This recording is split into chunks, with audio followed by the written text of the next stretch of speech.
Mark Twain's The Adventures of Tom Sawyer, Chapter 16.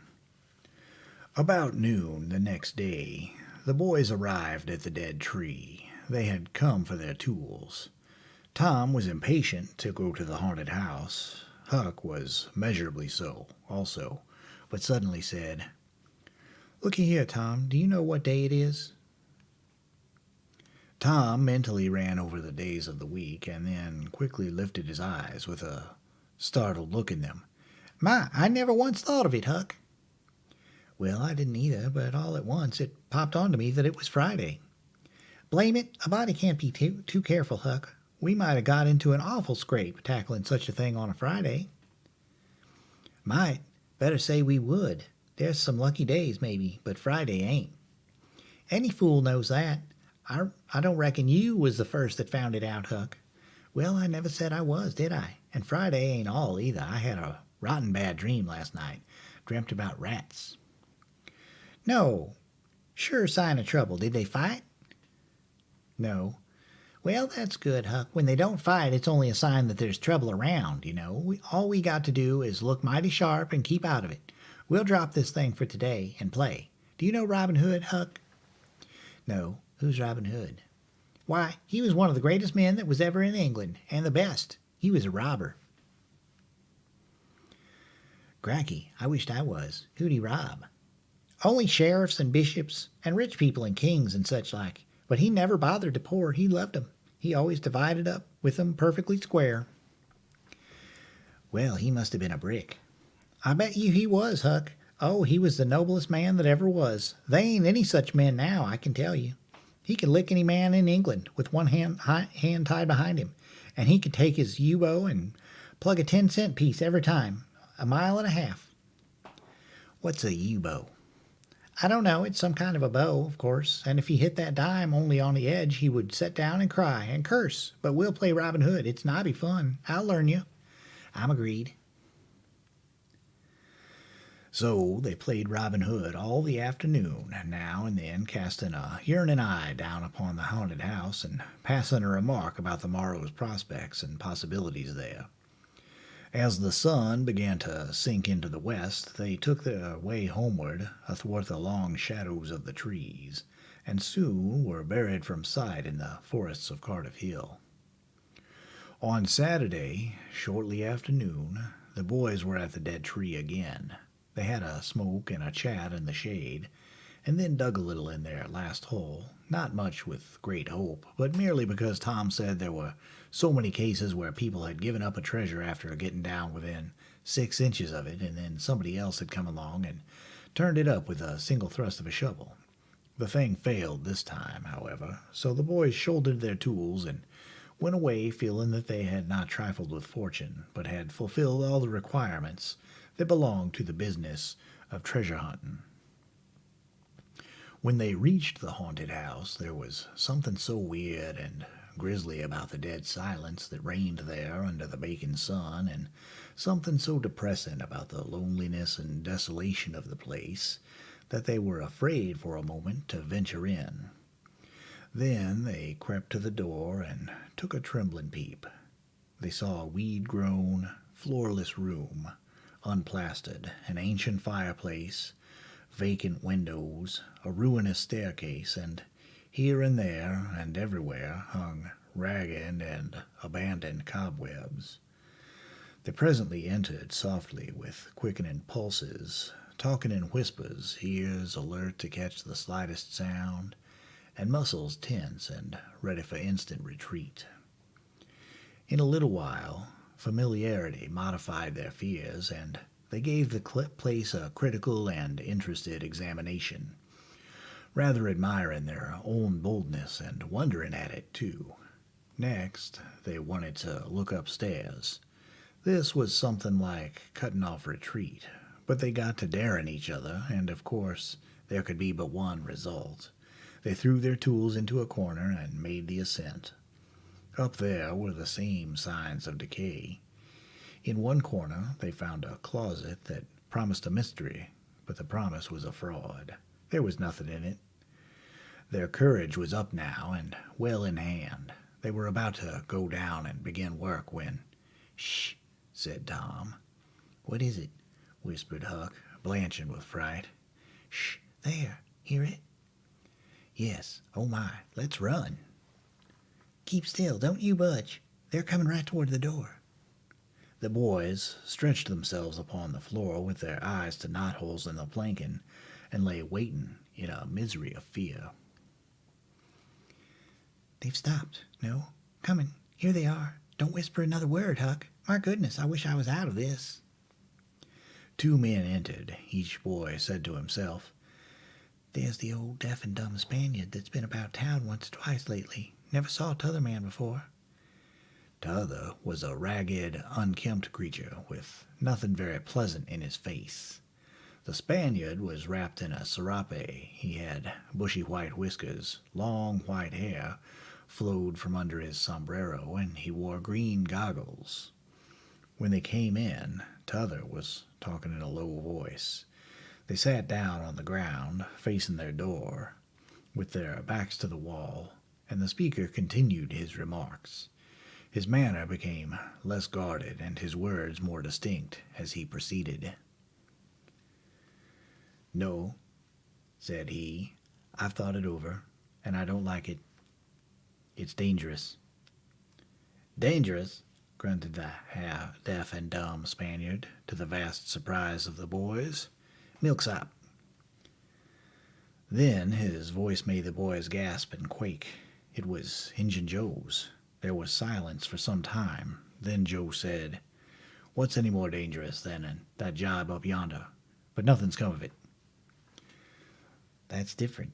Anyway up the river, so, and not another house about. 'Twon't ever be known that we tried, anyway, long as we didn't succeed." "Well, what's more dangerous than coming here in the daytime? Anybody would suspicion that saw us." "I know that, but there warn't any other place as handy after a fool of a job. I want to quit this shanty. I wanted to yesterday. Only it warn't any use trying to stir out of there with those infernal boys playing over there on the hill right in full view." Those infernal boys quaked again under the inspiration of this remark, and thought how lucky it was that they had remembered it was Friday and concluded to wait a day. They wished in their hearts that they had waited a year. The two men got out some food and made a luncheon. After a long and thoughtful silence, Injun Joe said, "Look here, lad. You go back up the river where you belong. Wait there till you hear from me. I'll take the chances on dropping into this town just once more for a look. We'll do that dangerous job after I've spied around a little and think things look well for it. Then for Texas, we'll leg it together." This was satisfactory. Both men presently fell to yawning, and Injun Joe said, "I'm dead for sleep. It's your turn to watch." He curled down in the weeds and soon began to snore. His comrade stirred him once or twice, and he became quiet. Presently the watcher began to nod. His head drooped lower and lower. Both men began to snore now. The boys drew a long, grateful breath. Tom whispered, "Now's our chance. Come." Huck said, "I can't. I'd die if they was to wake." Tom urged. Huck held back. At last Tom rose slowly and softly and started alone. But the first step he made wrung such a hideous creak from the crazy floor that he sank down almost dead with fright. He never made a second attempt. The boys lay there counting the dragging moments till it seemed to them that time must be done and eternity growing gray.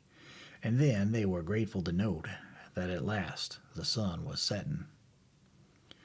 Now one snore ceased. Injun Joe sat up, stared around, smiled grimly upon his comrade, whose head was drooping upon his knees, stirred him up with his foot, and said, "Here, you're a watchman, ain't you? All right, though nothing's happened." "My, have I been asleep?" "Only partly. Nearly time for us to be moving, pard. What'll we do with that little swag we've got left?" "I don't know. Leave it here as we've always done, I reckon. No use to take it away till we start south. $650 in silver's something to carry." "Well, all right. It won't matter to come here once more." "No, but I'd say come in the night as we used to do. It's better."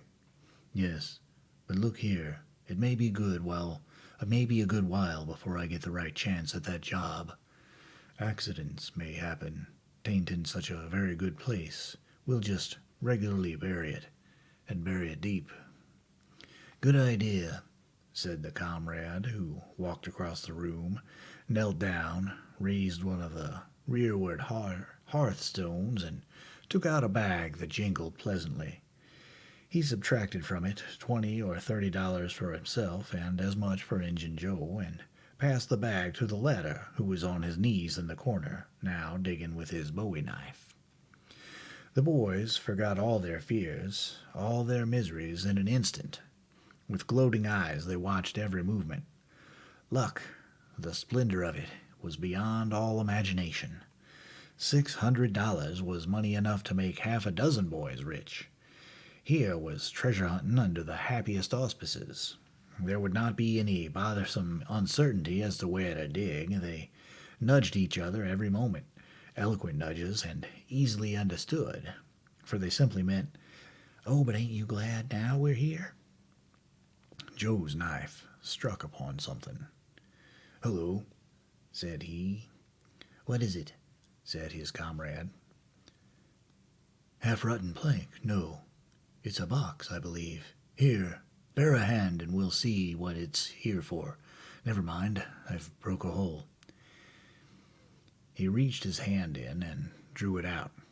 "Man, it's money." The two men examined the handful of coins. They were gold.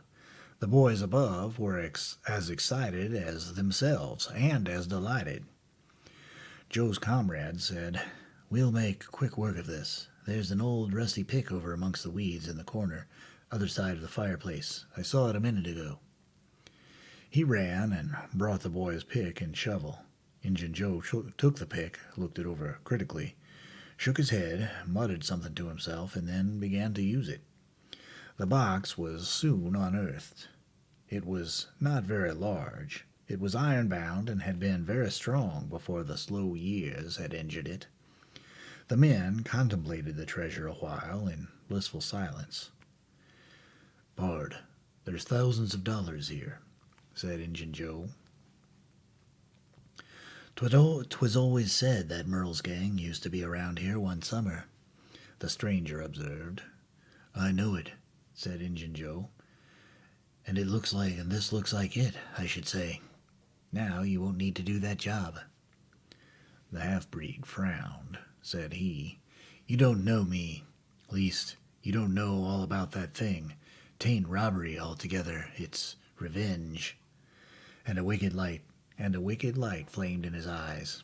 "I'll need your help in it when it's finished. Then, Texas, go home to your Nance and your kids, and stand by till you hear from me." "Well, if you say so. What do we do with this? Bury it again?" "Yes." Ravishing delight overhead. "No. By the great Sachem, no." Profound distress overhead. "I nearly forgot. That pick had fresh earth on it." The boys were sick with terror in a moment. "What business has a pick and shovel here? What business with fresh earth on them? Who brought them here, and where are they gone? Have you heard anybody? Seen anybody? What, bury it again and leave them to come and see the ground disturbed? Not exactly. Not exactly. We'll take it to my den." "Why, of course. Might have thought of that before. You mean number 1? No, number 2, under the cross. The other place is bad. Too common. All right, it's nearly dark. Enough to start." Injun Joe got up and went about from window to window, cautiously peeping out. Presently he said, "Who could have brought those tools here? Do you reckon they can be upstairs?" The boy's breath forsook them. Injun Joe put his hand on his knife, halted a moment undecided, and then turned toward the stairway. The boys thought of the closet, but their strength was gone. The steps came creaking up the stairs. the intolerable distress of the situation woke the stricken resolution of the lads. They were about to spring for the closet when there was a crash of rotten timbers, and Injun Joe landed on the ground amid the debris of the ruined stairway. He gathered himself up, cursing, and his comrade said, "Now, what's the use of all that? If it's anybody and they're up there, let them stay there. Who cares? If they want to jump down now and get into trouble, who objects? It'll be dark in 15 minutes, and then let them follow us if they want to. I'm willing, and in my opinion, whoever hove those things in here caught a sight of us and took us for ghosts or devils or something. I'll bet they're running yet." Joel grumbled a while. Then he agreed with his friend that what daylight was left ought to be economized in getting things ready for leaving. Shortly afterward they slipped out of the house in the deepening twilight and moved toward the river with their precious pots. Tom and Huck rose up, weak but vastly relieved, and stared after them through the chinks between the logs of the house. Follow? Not they. They were content to reach ground again without broken necks, and take the townward track over the hill. They did not talk much. They were too much absorbed in hating themselves, hating the ill luck that made them take the spade and the pick there.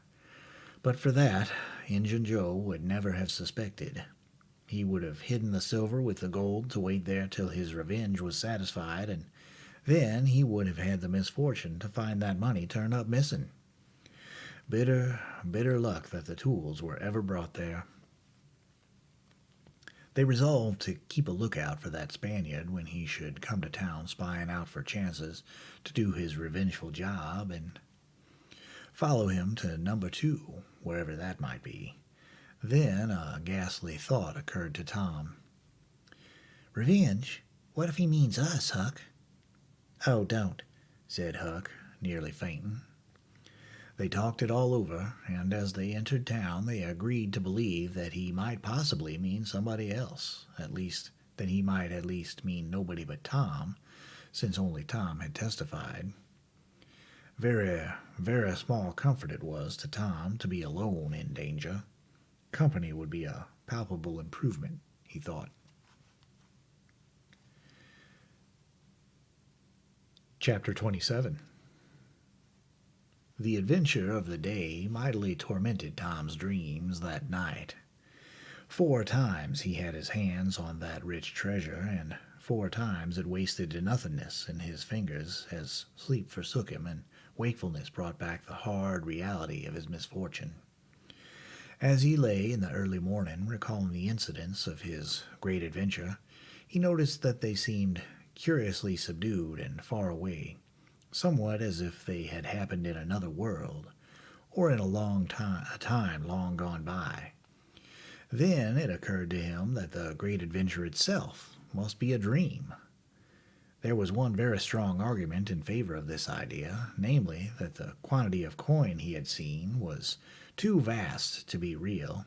He had never seen as much as $50 in one mass before, and he was like all boys of his age and station in life in that he imagined that all the references to hundreds and thousands were mere fanciful forms of speech, and that no such sums really existed in the world. He never had supposed for a moment that so large a sum as $100 was to be found in actual money in anyone's possession. If his notions of hidden treasure had been analyzed, they would have been found to consist of a handful of real dimes and a bushel of vague, splendid, ungraspable dollars. But the incidents of his adventure grew sensibly sharper and clearer under the attrition of thinking them over, and so he presently found himself leaning to the impression that the thing might not have been a dream after all. This uncertainty must be swept away.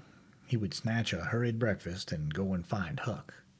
Huck was sitting on the gunwale of a flatboat, listlessly dangling his feet in the water and looking very melancholy.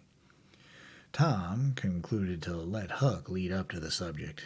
If he did not do it, then the adventure would be proved to have been only a dream. "Hello, Huck. Hello yourself.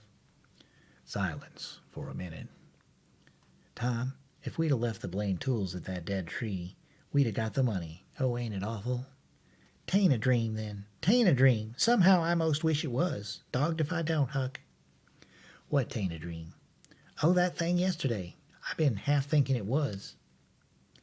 "Dream? If them stairs hadn't broke down, you'd 'a' seen how much dream it was. I've had dreams enough all night, with that patch-eyed Spanish devil going for me all through 'em. Right him." "No, not right him. Find him. Track the money." "Well, we'll never find him. A feller don't have only one chance for such a pile, and that one's lost. I'd feel mighty shaky if I was to see him anyway." "Well, so'd I, but I'd like to see him anyway, and track him out to his number 2. Number 2, yes, that's it. I've been thinking about that, but I can't make nothing out of it. What do you reckon it is?" "I don't know. It's too deep. Say, Huck, maybe it's the number of a house." "Goody. No, Tom, that ain't it.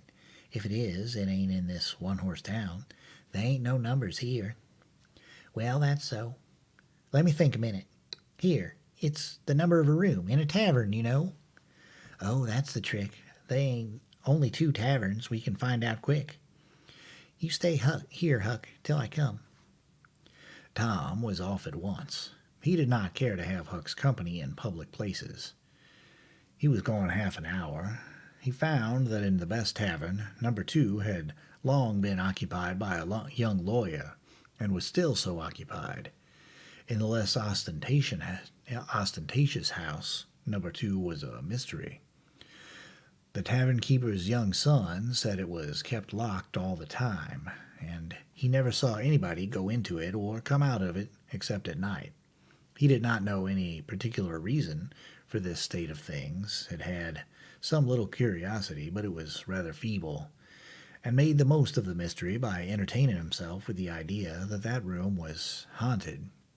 Had noticed that there was a light in there the night before. "That's what I found out, Huck. I reckon it's the very number 2 we're after." "I reckon it is, Tom. Now what you gonna do?" "Let me think." Tom thought a long time. Then he said, "I'll tell you. The back door of that number 2 is the door that comes out into that little close alley between the tavern and the old rattle trap of a brick store. Now you get hold of all the door keys you can find, and I'll nip all of Auntie's, and the first dark night we'll go there and try 'em. And mind you, keep a lookout for Injun Joe, because he said he was going to drop into town and spy around once more for a chance to get his revenge. If you see him, you just follow him, and if he don't go to that number 2, that ain't the place." "Lordy, I don't want to follow him by myself." "Why, it'll be night, sure. He might never see you, and if he did, maybe he'd never think anything." "Well, if it's pretty dark, I reckon I'll track him. I don't know. I'll try." "You bet I'll follow him, if it's dark, Huck. Why, he might have found out he couldn't get his revenge, and he'd be going right after that money." "It's so, Tom, it's so. I'll follow him. I will, by jingoes." "Now you're talking. Don't you ever weaken, Huck, and I won't." Chapter 28. That night, Huck and Tom were ready for their adventure.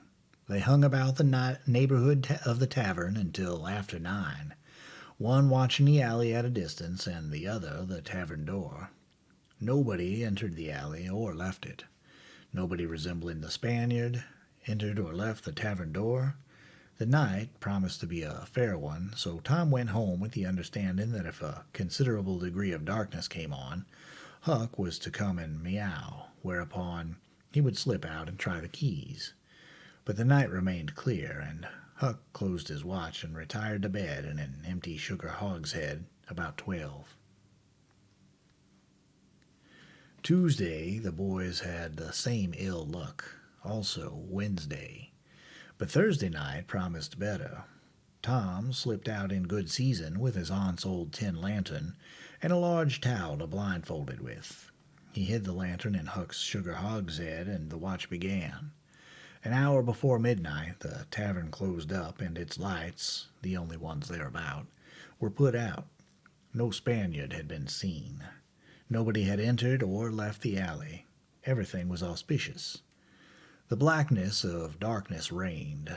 The perfect stillness was interrupted only by the occasional mutterings of distant thunder.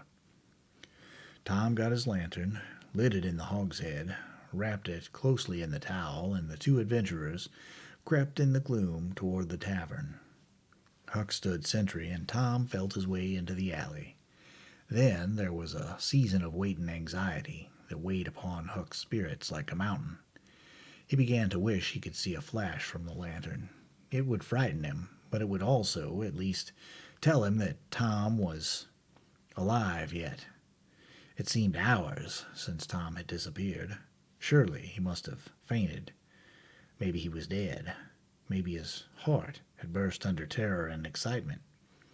In his uneasiness, Huck found himself drawing closer and closer to the alley, fearing all sorts of dreadful things, and momentarily expecting some catastrophe to happen that would take away his breath. There was not much to take away, for he seemed only able to inhale by thimblefuls, and his heart would soon wear itself out the way it was beaten. Suddenly there was a flash of light, and Tom came tearing by him. "Run," said he. "Run for your life." He needn't have repeated it. Once was enough. Huck was making 30 or 40 miles an hour before the repetition was uttered. The boys never stopped till they reached the shed of a deserted slaughterhouse at the lower end of the village. Just as they got within its shelter, the storm burst and the rain poured down.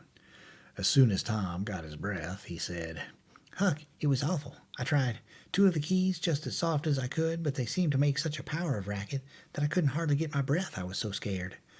They wouldn't turn in the lock either. Well, without noticing what I was doing, I took hold of the knob, and open comes the door. It warn't locked. I hopped in and shook off the towel, and great Caesar's ghost." What'd you see, Tom?" "Huck, I almost stepped onto Injun Joe's head."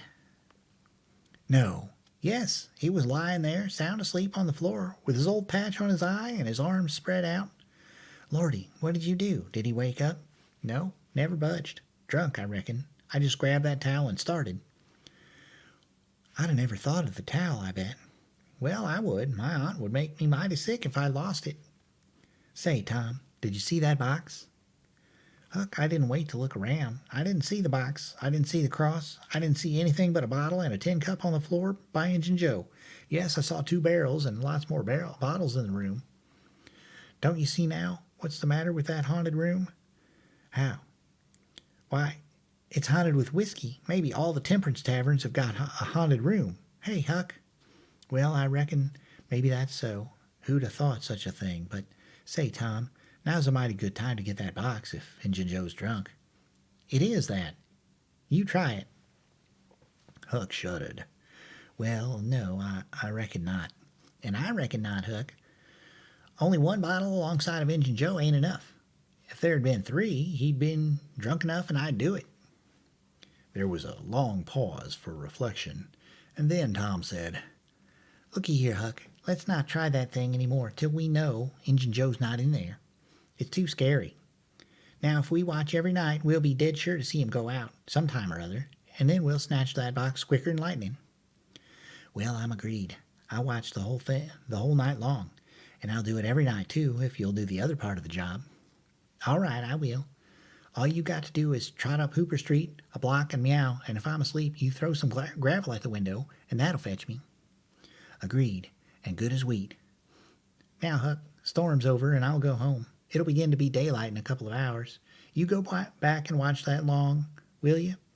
"I said I would, Tom, and I will. I'll haunt that tavern every night for a year. I'll sleep all day. I'll stand watch all night." "That's all right. Now, where are you going to sleep?" "In Ben Rogers' hayloft. He lets me, and so does his pap's nigger man, Uncle Jake. I tote water for Uncle Jake whenever he wants me to, and any time I ask him, he gives me a little something to eat if he can." "That's a mighty good nigger, Tom. He likes me because I don't ever act as if I was above him. Sometimes I've sat right down and eat with him, but you needn't tell that. A body's got to do things when he's awful hungry he wouldn't want to do as a steady thing." "Well, I wouldn't want you if I don't want you in the daytime, I'll let you sleep. I won't come bothering round. Any time you see something's up in the night, just skip right around and meow." Chapter 29. The first thing Tom heard on Friday morning was a glad piece of news. Judge Thatcher's family had come back to town the night before. Both Injun Joe and the treasure sunk into secondary importance for a moment, and Becky took the chief place in the boy's interest. He saw her, and they had an exhausting good time playing hippie and gully keeper with a crowd of their schoolmates. The day was completed and crowned in a peculiarly satisfactory way. Becky teased her mother to a point the next day for the long-promised and long-delayed picnic, and she consented. The child's delight was boundless, and Tom's not more moderate. The invitations were sent out before sunset, and straightway the young folks of the village were thrown into a fever of preparation and pleasurable anticipation. Tom's excitement enabled him to keep awake until a pretty late hour, and he had good hopes of hearing Huck's meow and of having his treasure to astonish Becky and the picnickers with next day. But he was disappointed. No signal came that night. Morning came eventually, and by 10 or 11 o'clock a giddy and rollicking company were gathered at Judge Thatcher's, and everything was ready for a start. It was not the custom for elderly people to mar the picnics with their presence. The children were considered safe enough under the wings of a few young ladies of 18 and a few young gentlemen of 23 or thereabouts. The old steam ferryboat was chartered for the occasion. Presently the gay throng filed up the main street laden with provision baskets. Sid was sick and had to miss the fun. Mary remained at home to entertain him. The last thing Mrs. Thatcher said to Becky was, "You'll not get back till late. Perhaps you'd better stay all night with some of the girls that live near the ferry landing, child." "Then I'll stay with Susie Harper, Mama." "Very well, and mind and behave yourself, and don't be any trouble."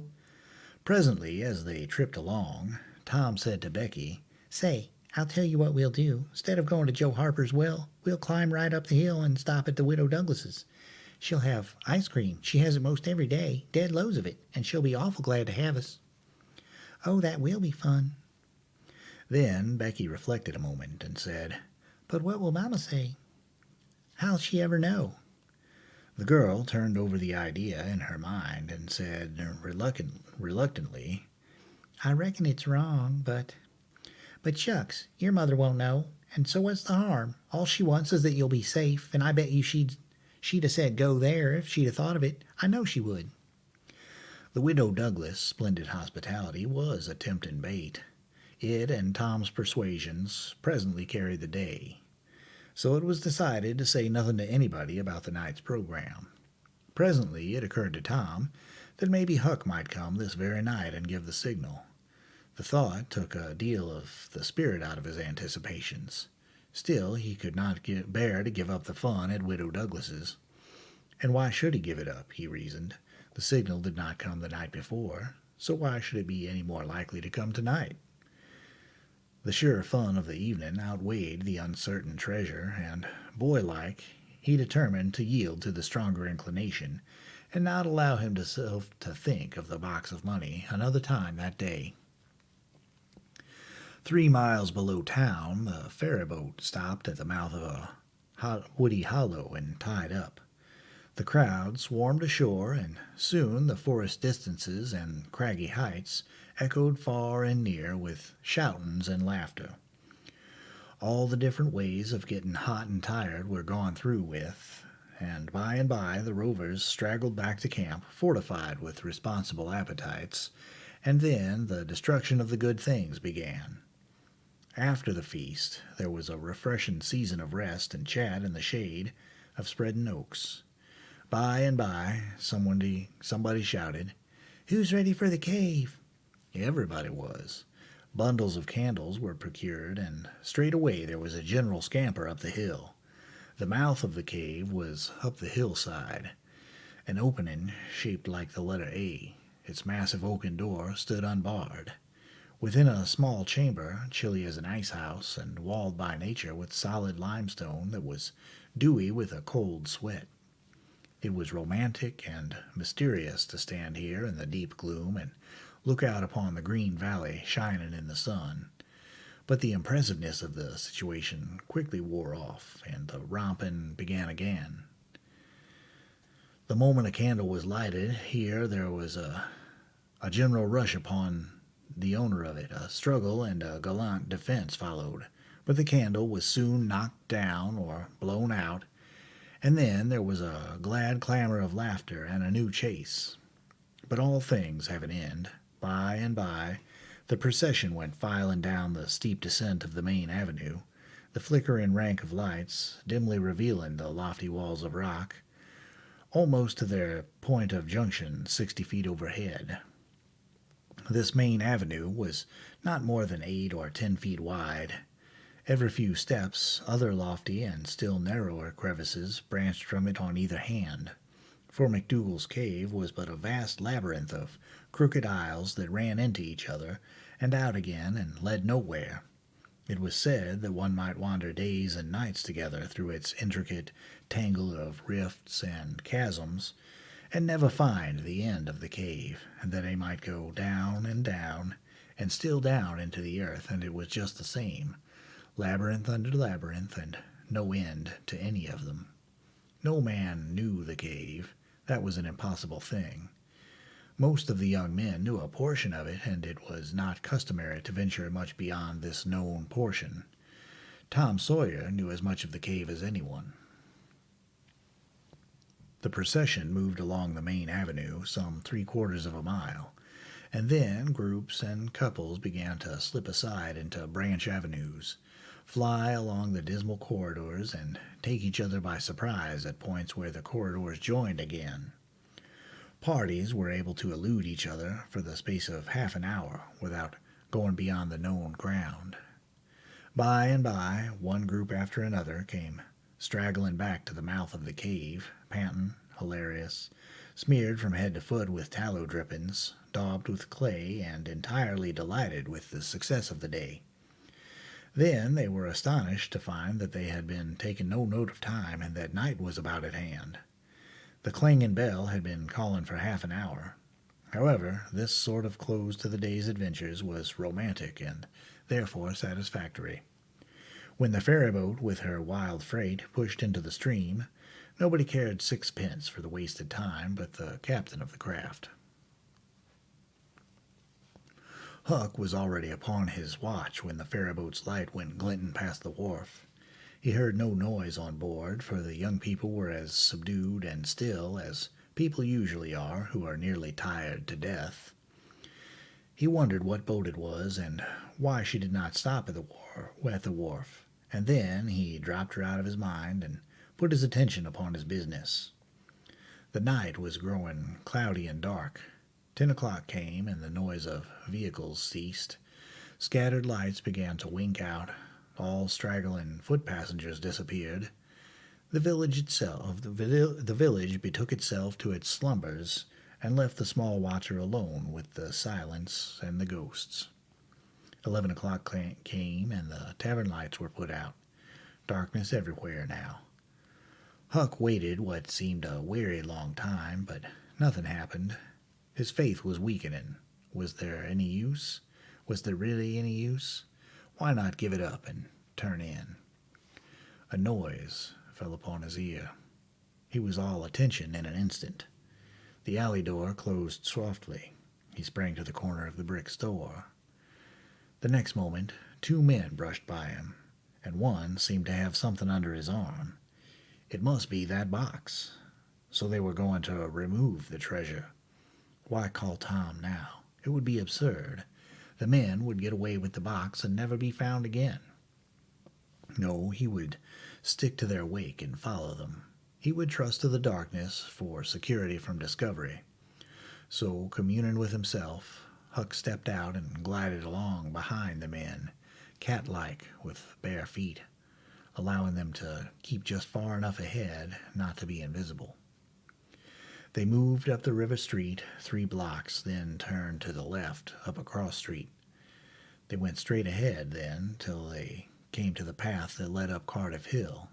This they took. They passed by the old Welshman's house, halfway up the hill, without hesitating, and still climbed upward. Good, thought Huck. They will bury it in the old quarry. But they never stopped at the quarry. They passed on up the summit. They plunged into the narrow path between the tall sumac bushes and were at once hidden in the gloom. Huck closed up and shortened his distance now, for they would never be able to see him.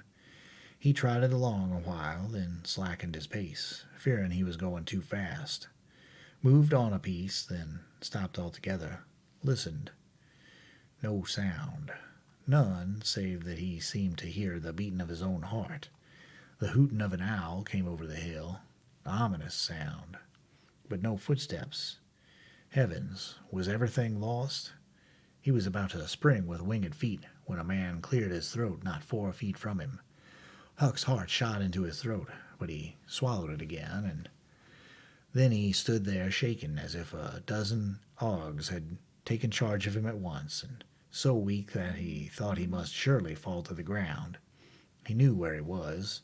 He knew he was within 5 steps of the stile leading into Widow Douglas's grounds. Very well, he thought, let them bury it there. It won't be hard to find. Now there was a voice, a very low voice, Injun Joe's. Damn her, maybe she's got company. There's lights, late as it is. I can't see any. This was that stranger's voice, the stranger of the haunted house. A deadly chill went to Huck's heart. This was the revenge job. His thought was to fly. Then he remembered that the Widow Douglas had been kind to him more than once, and maybe these men were going to murder her. He wished he dared venture to warn her, but he knew he didn't dare. They might come and catch him. He thought all this and more in the moment that elapsed between the stranger's remark and Injun Joe's next, which was, "Because the bush is in your way. Now, this way. Now you see, don't you?" "Yes, well, there is company there, I reckon. Better give it up." "Give it up? And I just leaving this country forever? Give it up and maybe have another chance? I tell you again, as I've told you before, I don't care for her swag, you may have it, but her husband was rough on me. Many times he was rough on me, and mainly he was the justice of the peace that judged me for a vagrant. And that ain't all. It ain't a millionth part of it. He had me horsewhipped in front of the jail, like a nigger, with all the town looking on. Horsewhipped, do you understand? He took advantage of me and died, but I'll take it out on her." "Oh, don't kill her. Don't do that." "Kill? Who said anything about killing? I would kill him if he was here, but not her. When you want to get revenge on a woman, you don't kill her. Bosh! You go for her looks. You slit her nostrils. You notch her ears like a sow. By God, that's... Keep your opinion to yourself. It will be safest for you. I'll tie her to the bed. If she bleeds to death, is that my fault? I'll cry not if she does. My friend, you'll help me in this thing, for my sake. That's why you're here. I mightn't be able alone. If you flinch, I'll kill you. Do you understand that? And if I have to kill you, I'll kill her, and then I reckon nobody'll ever know much about who done this business." "Well, if it's got to be done, let's get at it. The quicker the better. I'm all in a shiver." "Do it now, and the company there? Look here, I'll get suspicious of you, first thing you know. No, we'll wait till the lights are out. There's no hurry." Huck felt that a silence was going to ensue, a thing still more awful than any amount of murderous talk, so he held his breath and stepped gingerly back, planted his foot carefully and firmly after balancing one-legged in a precarious way and almost toppling over, first on one side and then on the other. He took another step back with the same elaboration and the same risks, then another and another, and a twig snapped under his foot. His breath stopped, and he listened. There was no sound. The stillness was perfect. His gratitude was measureless. Now he turned in his tracks between the walls of sumac bushes, turned himself as carefully as if he were a ship, and then stepped quickly but cautiously along. When he emerged at the quarry, He felt secure, and so he picked up his nimble heels and flew. Down, down he sped till he reached the Welshman's. He banged at the door, and presently the heads of the old man and his two stalwart sons were thrust from the windows. "What's the row there? Who's banging? What do you want?" "Let me in, quick. I'll tell everything." "Why, who are you?" "Huckleberry Finn. Let me in, quick." "Huckleberry Finn, indeed. It ain't a name to open many doors, I judge. But let him in, lads, and let's see what's the trouble." "Please don't ever tell I told you," were Huck's first words when he got in. "Please don't. I'd be killed, sure. But the widow's been good friends to me sometimes, and I want to tell. I will tell if you'll promise you won't ever say it was me." "By George, that has got something. He has got something to tell, or he wouldn't act so," exclaimed the old man. "Out with it, and nobody here'll ever tell, lad." 3 minutes later, the old man and his sons, well armed, were up the hill and just entering the sumac path on tiptoe, their weapons in their hands. Huck accompanied them no further. He hid behind a great boulder and fell to listening. There was a lagging, anxious silence, and then, all of a sudden, there was an explosion of firearms and a cry. Huck waited for no particulars. He sprang away and sped down the hill as fast as his legs could carry him. Chapter 30. As the earliest suspicion of dawn appeared on Sunday morning, Huck came groping up the hill and rapped gently at the old Welshman's door. The inmates were asleep, but it was a sleep that was set on a hair trigger, on account of the exciting episode of the night. A call came from a window. "Who's there?" Huck's scared voice answered in a low tone. "Please let me in. It's only Huck Finn." "It's a name that can open this door night or day, lad, and welcome." These were strange words to the vagabond boy's ears, and the pleasantest he had ever heard. He could not recollect that the closing word had ever been applied in his case before. The door was quickly unlocked, and he entered. Huck was given a seat, and the old man and his brace of tall sons speedily dressed themselves. "Now, my boy, I hope you're good and hungry, because breakfast will be ready as soon as the sun's up, and we'll have a piping hot one, too. Make yourself easy about that. I and the boys hoped you'd turn up and stop here last night." "I was awful scared," said Huck, "and I run. I took out when the pistols went off, and I didn't stop for 3 mile. I've come now because I wanted to know about it, and I come before daylight because I didn't want to run across them devils, even if they was dead." "Well, poor chap, you do look as if you've had a hard night of it. But there's a bed here for you when you've had your breakfast. No, they ain't dead, lad. We are sorry enough for that. You see, we knew right where to put our hands on them, by your description. So we crept along on tiptoe till we got within 15 feet of 'em. Dark as a cellar, that sumac path was. And then, just then, I found I was going to sneeze. It was the meanest kind of luck. I tried to keep it back, but no use. 'Twas bound to come, and it did come. I was in the lead with my pistol raised, and when the sneeze started, those scoundrels a-wrestling to get out of the path, I sung out, 'Fire, boys!' and blazed away at the place where the wrestling was. So did the boys, but they were off in a jiffy, those villains, and we after them. Down through the woods, I judge we never touched them. They fired a shot apiece as they started, but their bullets whizzed by and didn't do us any harm. As soon as we lost the sound of their feet, we quit chasing and went down and stirred up the constables. They got a posse together and went off to guard the river bank, and as soon as it is light, the sheriff and a gang are going to beat up the woods. My boys will be with them presently. I wish we had some sort of description of those rascals. 'Twould help a good deal, but you couldn't see what they were like in the dark, lad, I suppose." "Oh, yes, I saw them downtown and followed them." "Splendid. Describe them. Splendid, my boy." "One's the old deaf and dumb Spaniard that's been around here once or twice, and t'other was mean-looking, ragged."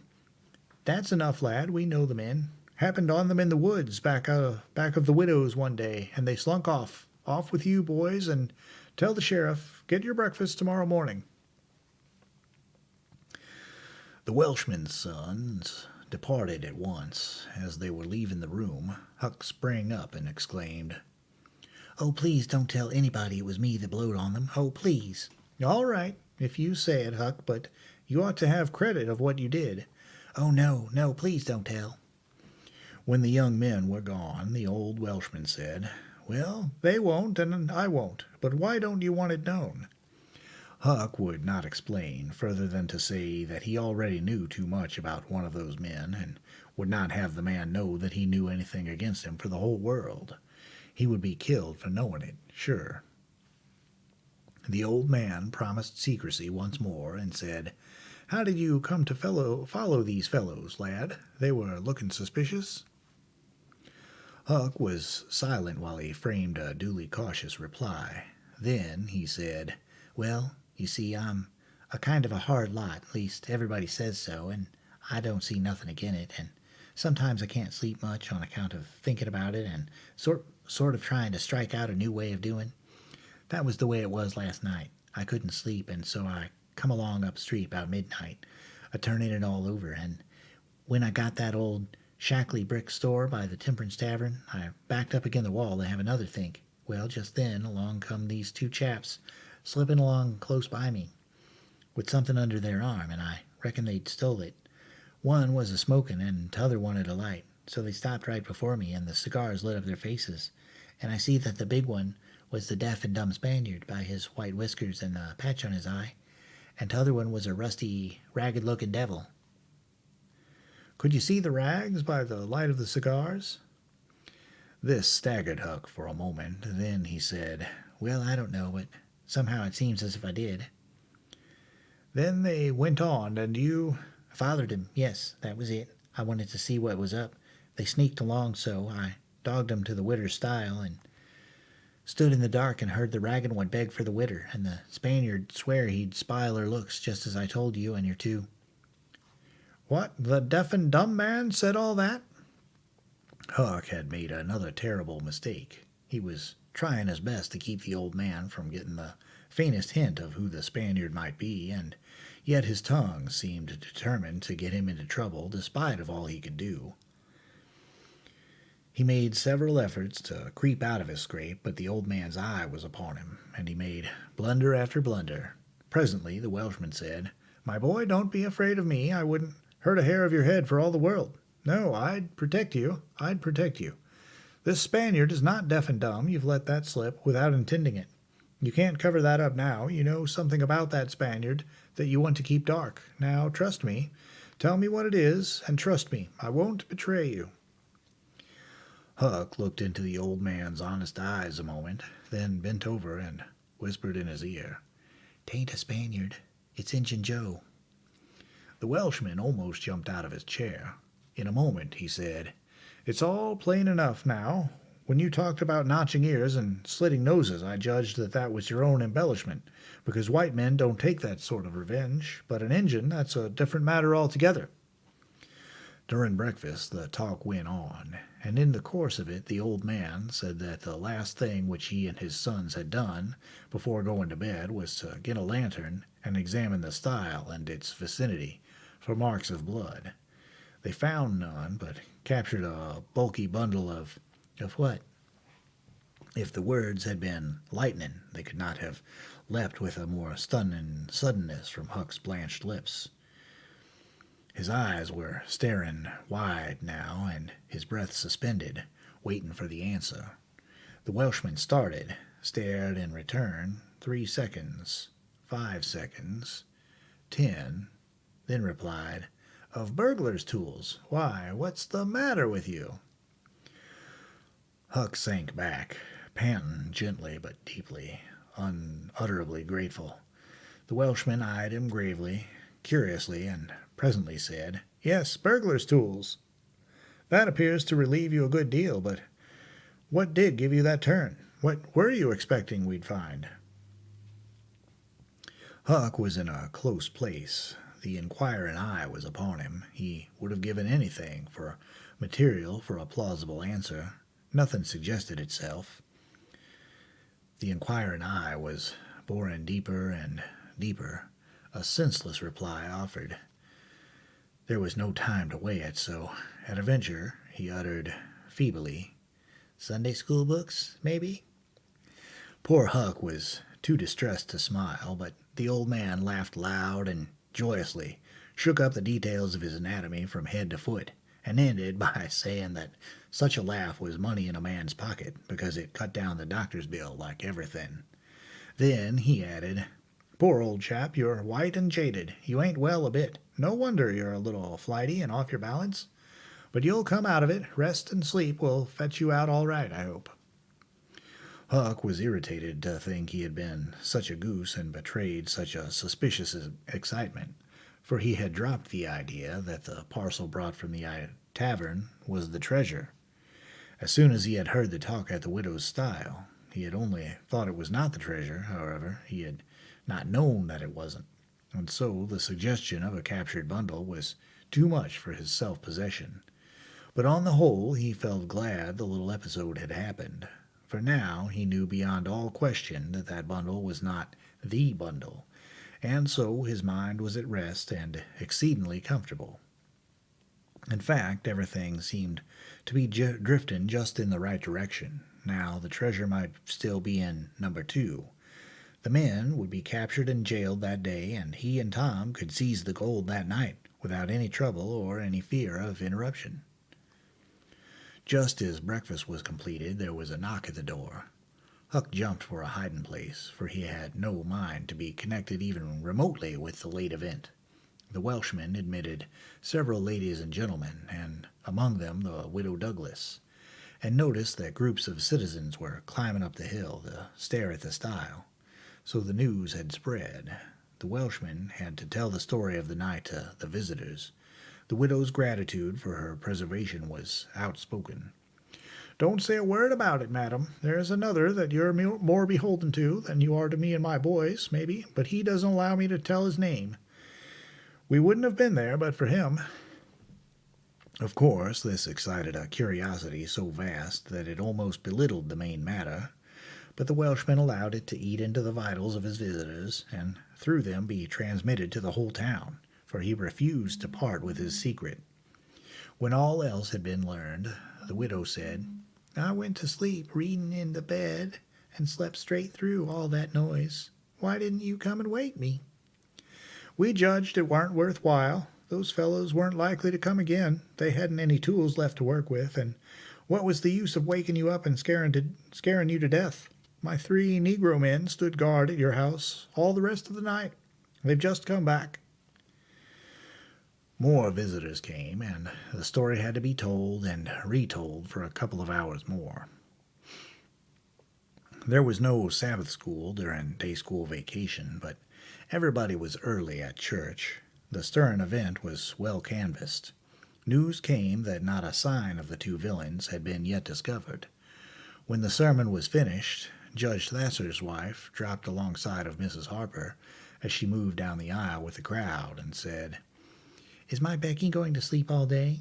I just expected she would be tired to death. Your Becky? Yes, with a startled look. Didn't she stay with you last night?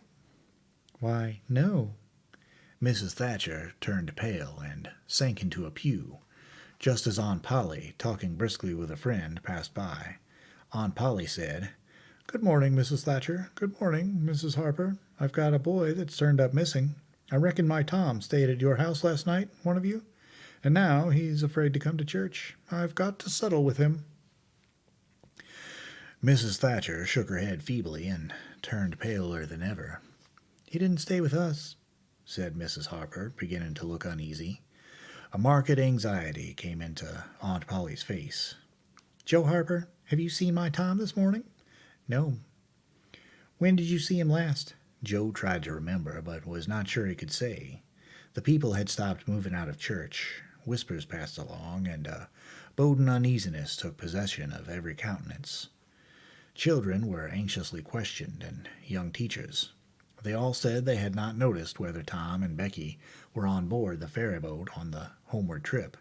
It was dark. No one thought of inquiring if anyone was missing. One young man finally blurted out his fear that they were still in the cave. Mrs. Thatcher swooned away. Aunt Polly fell to crying and wringing her hands. The alarm swept from lip to lip, from group to group, from street to street, and within 5 minutes the bells were wildly clanging and the whole town was up. The Cardiff Hill episode sank into instant insignificance. The burglars were forgotten. Horses were saddled, skiffs were manned, the ferryboat ordered out, and before the horror was half an hour old, 200 men were pouring down high road and river toward the cave. All the long afternoon the village seemed empty and dead. Many women visited Aunt Polly and Mrs. Thatcher and tried to comfort them. They cried with them, too, and that was still better than words. All the tedious night the town waited for news, but when the morning dawned at last, all the word that came was, "Send more candles and send food." Mrs. Thatcher was almost crazed, and Aunt Polly also.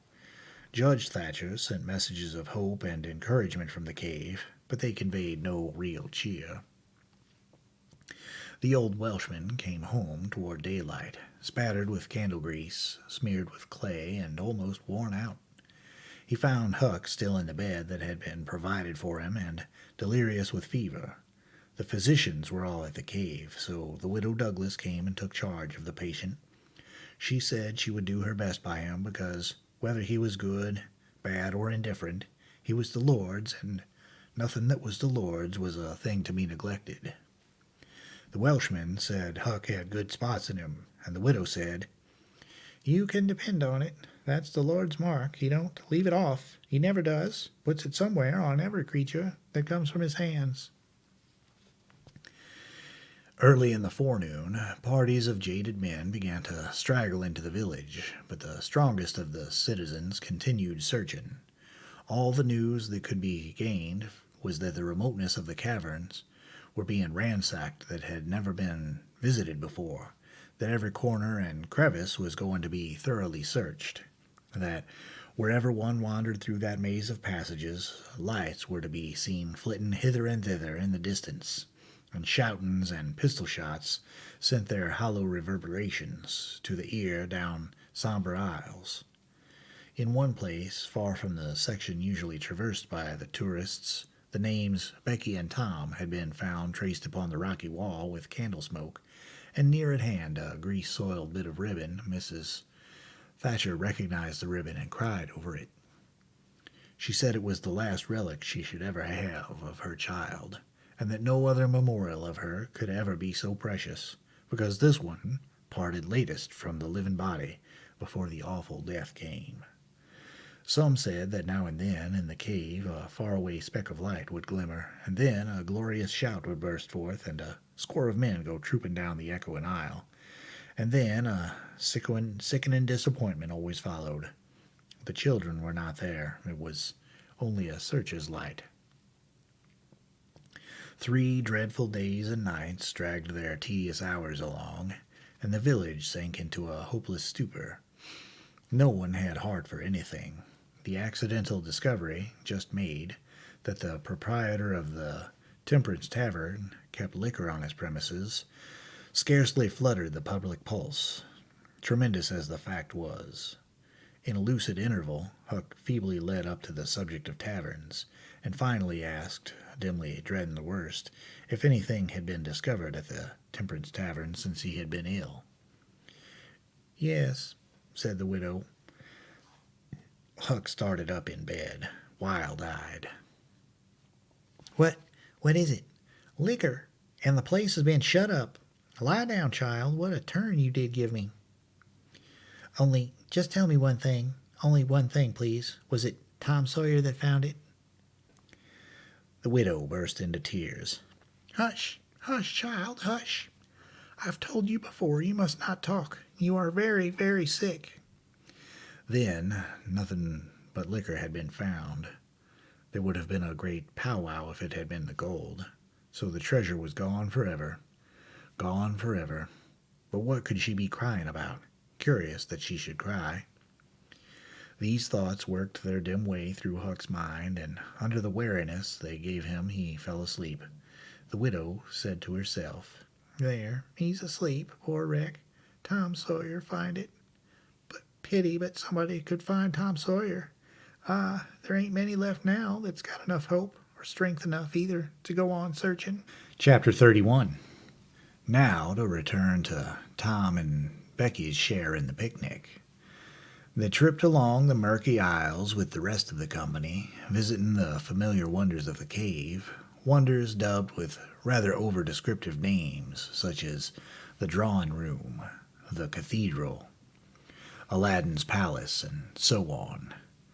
Presently the hide-and-seek frolicking began, and Tom and Becky engaged in it with zeal until the exertion began to grow a trifle wearisome. Then they wandered down a sinuous avenue, holding their candles aloft and reading the tangled webwork of names, dates, post office addresses, and mottos with which the rocky walls had been frescoed in candle smoke. Still drifting along and talking, they scarcely noticed that they were now in a part of the cave whose walls were not frescoed. They smoked their own names under an overhanging shelf and moved on. Presently they came to a place where a little stream of water, trickling over a ledge and carrying a limestone sediment with it, had, in the slow dragging ages, formed a lace and ruffled Niagara in gleaming and imperishable stone. Tom squeezed his small body behind it in order to illuminate it for Becky's gratification.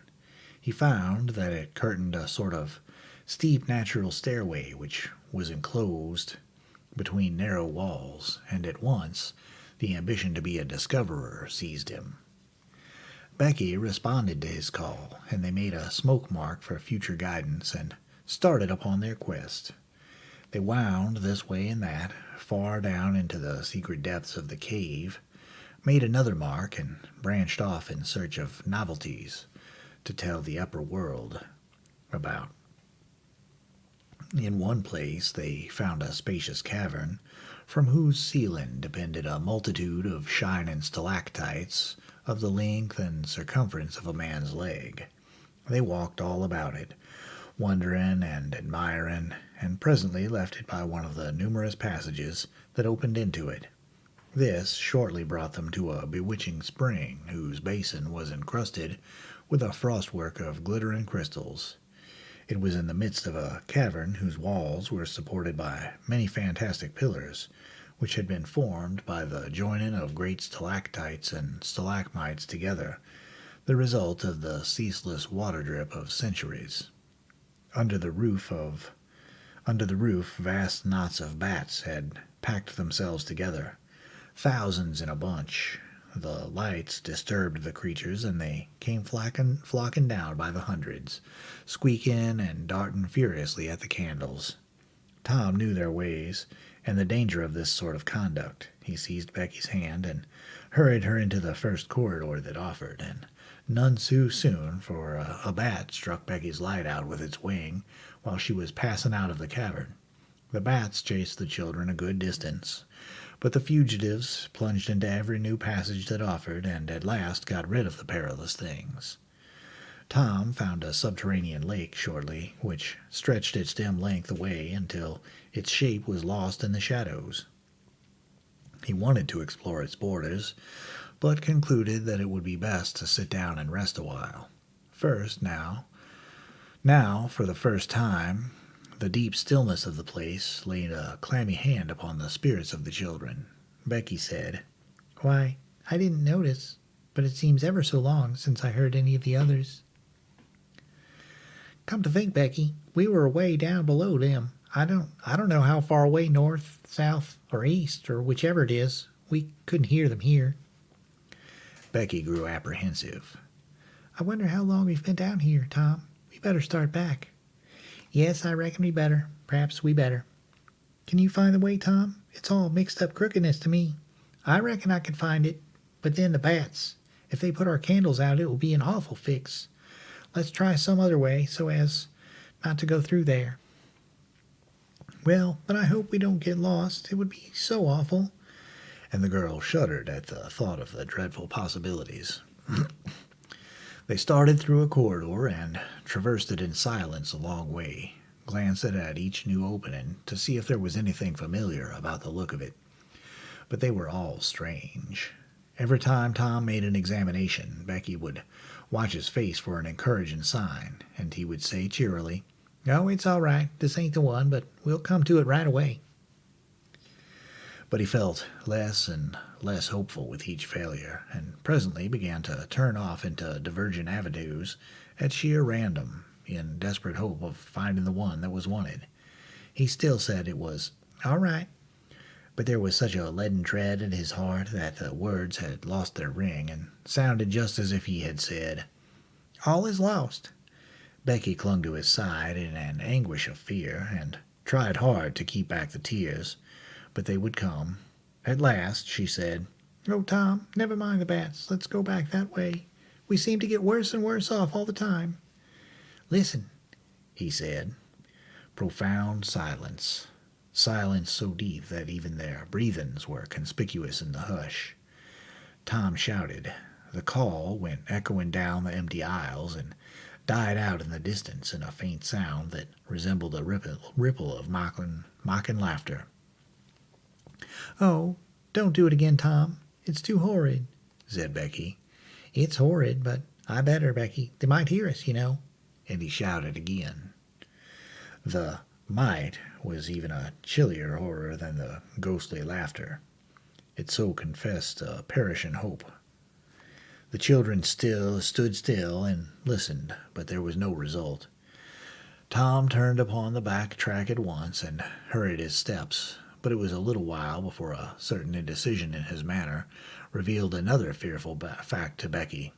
He could not find his way back. "Oh, Tom, you didn't make any marks."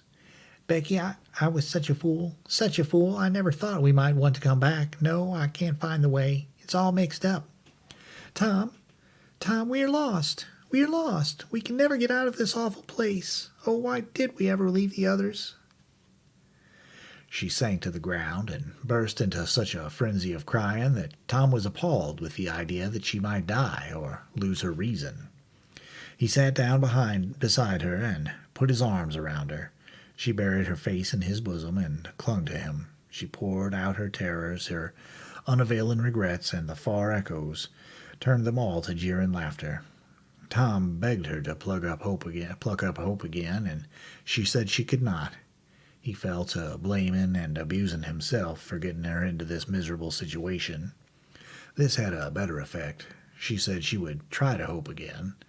She would get up and follow wherever he might lead, if only he would not talk like that any more, for he was no more to blame than she said. So they moved on again, aimlessly, simply at random. All they could do was to move, keep moving. For a little while, hope made a show of reviving, but not with any reason to back it, but only because it is nature to revive when the spring has not been taken out of it by age and familiarity with failure. By and by, Tom took Becky's candle and blew it out. This economy meant so much. Words were not needed. Becky understood, and her hope died again. She knew that Tom had a whole candle and 3 or 4 pieces in his pockets, yet he must economize. By and by, fatigue began to assert its claims. The children tried to pay attention, for it was dreadful to think of sitting down when time was grown to be so precious. Moving in some direction, in any direction, was at least progress and might bear fruit. But to sit down was to invite death and shorten its pursuit. At last, Becky's frail limbs refused to carry her further. She sat down. Tom rested with her, and they talked of home, and the friends there, and the comfortable beds, and, above all, the light. Becky cried, and Tom tried to think of some way of comforting her, but all his encouragements were grown threadbare with use and sounded like sarcasms. Fatigue bore so heavily upon Becky that she drowsed off to sleep. Tom was grateful. He sat looking into her drawn face and saw it grow smooth and natural under the influence of pleasant dreams, and by a smile dawned and rested there. The peaceful face reflected somewhat of peace and healing into his own spirit, and his thoughts wandered away to bygone times and dreamy memories. While he was deep in his musings, Becky woke up with a breezy little laugh, but it was stricken dead upon her lips, and a groan followed it. Oh, how could I sleep? I wish I never had waked. No, no, I don't. Tom, don't look so I won't say it again.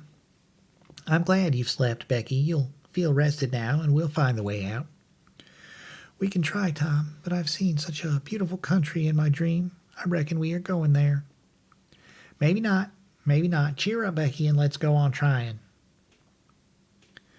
They rose up and wandered along, hand in hand and hopeless. They tried to estimate how long they had been in the cave, but all they knew was that it seemed days and weeks, and yet it was plain that this could not be, for their candles were not gone yet. A long time after this, they could not tell how long, Tom said they must go softly and listen for dripping water. They must find a spring. They found one presently, and Tom said it was time to rest again. Both were cruelly tired, yet Becky thought she could go a little further. She was surprised to hear Tom dissent. She could not understand it. They sat down, and Tom fastened his candle to the wall in front of them with some clay. Thought was soon busy. Nothing was said for some time. Then Becky broke the silence. Tom, I am so hungry. Tom took something out of his pocket. Do you remember this? Said he. Becky almost smiled. It's our wedding cake, Tom. Yes, I wish it was as big as a barrel, for it's all we got. I saved it for the picnic for us to dream on, Tom, the way grown-up people do with wedding cake. But it'll be our... She dropped the sentence where it was. Tom divided the cake, and Becky ate with good appetite. But Tom nibbled at his moiety. There was an abundance of cold water to finish the feast with. By and by, Becky suggested that they move on again. Tom was silent a moment. Then he said, Becky, can you bear it if I tell you something? Becky's face paled, but she thought she could. Well then, Becky, we must stay here where there's water to drink. That little piece is our last candle. Becky gave loose to tears and wailings. Tom did what he could to comfort her, but with little effect. At length, Becky said, Tom. Well, Becky, they'll miss us and hunt for us. Yes, they will. Certainly they will. Maybe they're hunting for us now, Tom. Why, I reckon maybe they are. I hope they are. When would they miss us, Tom? When they get back to the boat, I reckon. Tom, it might be dark then. Would they notice we hadn't come? I don't know. But anyway, your mother would miss you as soon as they got home. A frightened look in Becky's face brought Tom to his senses, and he saw that he had made a blunder. Becky was not to have gone home that night. The children became silent and thoughtful. In a moment, a new burst of grief from Becky showed Tom that the thing in his mind had struck hers also, that the Sabbath morning might be half spent before Mrs. Thatcher discovered that Becky was not at Mrs. Harper's. The children fastened their eyes upon their bit of candle and watched it melt slowly and piteously away. They saw the half-inch of wick stand alone at last, saw the feeble flame rise and fall, climb the thin column of smoke, linger at its top a moment, and then the horror of utter darkness reigned. How long afterward it was that Becky came to a slow consciousness that she was crying in Tom's arms, neither could tell. All that they knew was that after what seemed a mighty stretch of time, both awoke out of a dead stupor of sleep and resumed their miseries once more. Tom said it might be Sunday now, maybe Monday. He tried to get Becky to talk, but her sorrows were too oppressive. All her hopes were gone. Tom said that they must have been missed long ago, and no doubt the search was going on. He would shout, and maybe someone would come. He tried it, but in the darkness the distant echoes sounded so hideously that he tried it no more. The hours wasted away, and Hunger came to torment the captives again. A portion of Tom's half of the cake was left. They divided and ate it, but they seemed hungrier than before. The poor morsel of food only whetted desire. By and by, Tom said, "Shh, didn't you hear that?" Both held their breath and listened. There was a sound like the faintest, far-off shout. Instantly, Tom answered it, and leading Becky by the hand, he started groping down the corridor in its direction. Presently, he listened again. Again the sound was heard, and apparently a little nearer. "It's them," said Tom. "They're coming. Come along, Becky. We're all right now." The joy of the prisoners was almost overwhelming. Their speed was slow, however, because pitfalls were somewhat common and had to be guarded against. They shortly came to one and had to stop. It might be 3 feet deep, it might be 100. There was no passing it at any rate. Tom got down on his breast and reached as far down as he could. No bottom. They must stay there and wait until the searchers came. They listened. Evidently the distant shoutings were growing more distant. A moment or two more, and they had gone altogether. The heart-sinking misery of it. Tom whooped until he was hoarse, but it was no use.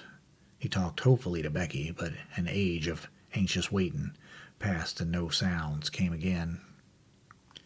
The children groped their way back to the spring. The weary time dragged on. They slept again and awoke famished and woe-stricken. Tom believed it must be Tuesday by this time. Now an idea struck him. There were some side passages near at hand. It would be better to explore some of these than bear the weight of heavy time in idleness. He took a kite line from his pocket, tied it to a projection, and he and Becky started, Tom in the lead, unwinding the line as he groped along. At the end of 20 steps, the corridor ended in a jumping-off place. Tom got down on his knees and felt below, and then as far around the corner as he could reach with his hands conveniently. He made an effort to stretch yet a little farther to the right, and at that moment, not 20 yards away, a human hand holding a candle appeared from behind a rock. Tom lifted up a glorious shout, and instantly that hand was followed by the body it belonged to, Injun Joe's. Tom was paralyzed. He could not move. He was vastly gratified the next moment to see the Spaniard take to his heels and get himself out of sight. Tom wondered that Joe had not recognized his voice and come over and killed him for testifying in court, but the echoes must have disguised his voice. Without doubt that was it, he reasoned. Tom's fright weakened every muscle in his body. He said to himself that if he had strength enough to get back to the spring, he would stay there, and nothing should tempt him to run the risk of meeting Injun Joe again. He was careful to keep from Becky what it was he had seen. He told her he had only shouted, "For luck." But hunger and wretchedness rise superior to fears in the long run. Another tedious wait at the spring and another long sleep brought changes. The children awoke tortured with a raging hunger.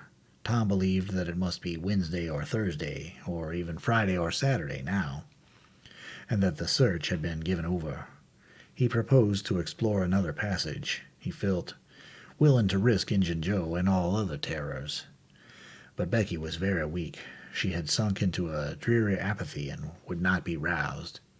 She said she would wait now where she was and die. It would not be long. She told Tom to go with the kite line and explore if he chose, but she implored him to come back every little while and speak to her, and she made him promise that when the awful time came he would stay by her and hold her hand until it was all over. Tom kissed her with a choking sensation in his throat and made a show of being confident of finding the searchers or an escape from the cave. Then he took the kite line in his hand and went groping down one of the passages on his hands and knees, distressed with hunger and sick with bodings of coming doom. Chapter 32. Tuesday afternoon came and waned to the twilight. The village of St. Petersburg still mourned. The lost children had not been found. Public prayers had been offered up for them, and many a private prayer that had the petitioner's whole heart in it. But still no good news came from the cave. The majority of the searchers had given up the quest and gone back to their daily avocations, saying that it was plain the children could never be found. Mrs. Thatcher was very ill, and a great part of the time delirious. People said it was heartbreaking to hear her call her child and raise her head and listen a whole minute at a time, then lay it wearily down again with a moan. Aunt Polly had drooped into a settled melancholy, and her gray hair had grown almost white. The village went to its rest on Tuesday night, sad and forlorn. Away in the middle of the night, a wild peal burst from the village bells, and in a moment the streets were swarming with frantic, half-clad people who shouted, "Turn out! Turn out! They're found! They're found!" Tin pans and horns were added to the din. The population massed itself and moved toward the river, met the children coming in an open carriage drawn by shouting citizens, thronged around it, joined its homeward march, and swept magnificently up the main street, roaring huzzah after huzzah. The village was illuminated. Nobody went to bed again. It was the greatest night the little town had ever seen.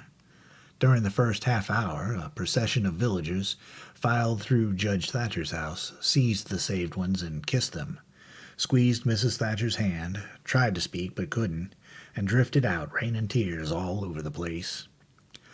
Aunt Polly's happiness was complete, and Mrs. Thatcher's nearly so. It would be complete, however, as soon as the messenger dispatched with the great news to the cave should get the word to her husband. Tom lay upon a sofa with an eager auditory about him, and told the history of the wonderful adventure, putting in many striking additions to adorn it withal, and closed with a description of how he left Becky and went on an exploring expedition, how he followed 2 avenues as far as his kite line would reach, how he followed a third to the fullest stretch of the kite line and was about to turn back when he glimpsed a far-off speck that looked like daylight, dropped the line and groped toward it, pushed his head and shoulders through a small hole, and saw the broad Mississippi rolling by. And if it had only happened to be night, he would not have seen that speck of daylight and would not have explored that passage any more. He told how he went back for Becky and broke the good news, and she told him not to fret her with such stuff, and for she was tired and knew she was going to die, and wanted to. He described how he labored with her and convinced her, and how she almost died for joy when she had groped to where she actually saw the blue speck of daylight, how he pushed his way out at the hole and then helped her out, how they sat there and cried for gladness, how some men came along in a skiff, and Tom hailed them and told them their situation and their famished condition, how the men didn't believe the wild tale at first because, they said, you are 5 miles down the river below the valley the cave is in.